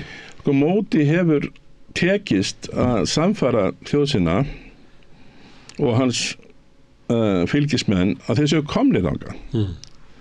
Sko hann farin að tala mjög frjálslega Indland sem að þriðja stórveldið í heiminum og hann sé á leiðinni þangað. Þó að sé ef að slíkt yrði sem nú frekar sennilegt að það yrði ekki fyrir 2050 eitthvað slíkt. En í huganum hann komið þangað. Og Indverjar eru og BJP-blokkurinn að endurskrifa sína sögu mjög mikið. Og það svona mjög varhugavert að það verið að strika út úr sögubækum ákveðna sem þætti sem snúa að fornöld Indverja og samtíma. Til dæmis það að Indverjar hafi verið stórþjóð miklu fyrr heldur en áður var talið. Það til dæmis rætt það og hérna komið mjög óvart að heyra til dæmis indverskan prófessor sem var doktor í hagvísindafræði, það var að segja að Indverjar þeir eru nú einu sem hefur haft tök á að stýra Afganistan. En það átti við að saga Indverja næði fram fyrir sögu Aríana sem voru þar á þeim slóðum og komið þar austan af og ríðu svo inn í Indland og Indverjar var þeir fyrstu til að ríða hestum. Þannig að þeir eru búin að auka og stækka sína sögu svona sem á mikilvægan hátt í veraldarsögunni, í mannkynssögunni og síðan hefur maður jafnir heyrt að til að mynda að stéttskiptingin sem nú rótgróin hann og allir svo sem vita af og fer aftur í vita skrifturnar sem eru 2000 ára gamlar að þetta raunni væri allt komið frá Bretum. Þetta væri bara arfleið nýlendi tímans. En það sem hins vegar sérstakt að hann vekur mönnum þessa miklu von og fólk flykkist að kjósa hann og ungi menn vilja vera businessmenn og eignast eitthvað og komast inn í borgirnar. 70% fólk spýr ennþá í þorpunum. Það sem litla menntun og pening að fá og borgirnar eru þvílíkt að stækka og þær stækka nokkuð vel og það eru þarna góð prókunum fyrir svo kallar smart cities og þeir gera þetta allt frekar svona vísindilega. En það sem hefur gerst akkurat núna það að nú hann bara lofa þessi 10 ár og hann bara mála fyrir þá drauminn og draumurinn það bara rætast en efnahagurinn hefur ekkert svo mikið breyst þó að það hafi verið þarna alveg geysilegur hagvöxtur allt upp í 11% 2023 og 7,6% þessi ári að það var verðbólga mjög mikið og atvinnulífið alveg geimverlegt og ungt fólk veit ekkert hvað á að gera við sig, það orðið efinsku aftur í dag og ég held að þetta skýri bætta stöðu kongress að þeir eru að missa, þeir eru að sjá að þessi sín sem að þeim var gefin og blesum andibrjóst að hún ekki alveg rétt handa við hornið og fólk óþólum eftir betri lífskjörum. Og getur orðið löng leið ef það eru 70% ennþá búa í sveitunum að við séð gríðarlegar samfélagsbyltingar sem hafa verið í Kína þar sem að fólkið úr sveitunum hefur flykkst í borginnar. Þar hefur þeim tekist að byggja borginnar og vesturlandabúar eru oft að hýja þá að vera að byggja svona mikið en þar í kringum kínverska borgir eru ekki krægi af fátækrahverfum úr bárujafni og hreisum eins og reyndar í Indlandi og víða í Afríku og Suður-Ameríku og aðra líka. Þannig að þessar samfélagsbreytingar að breyta bandasamfélagi yfir í iðnaðarsamfélagi og viðskiptasamfélagi náttúrulega gríðarlega miklar.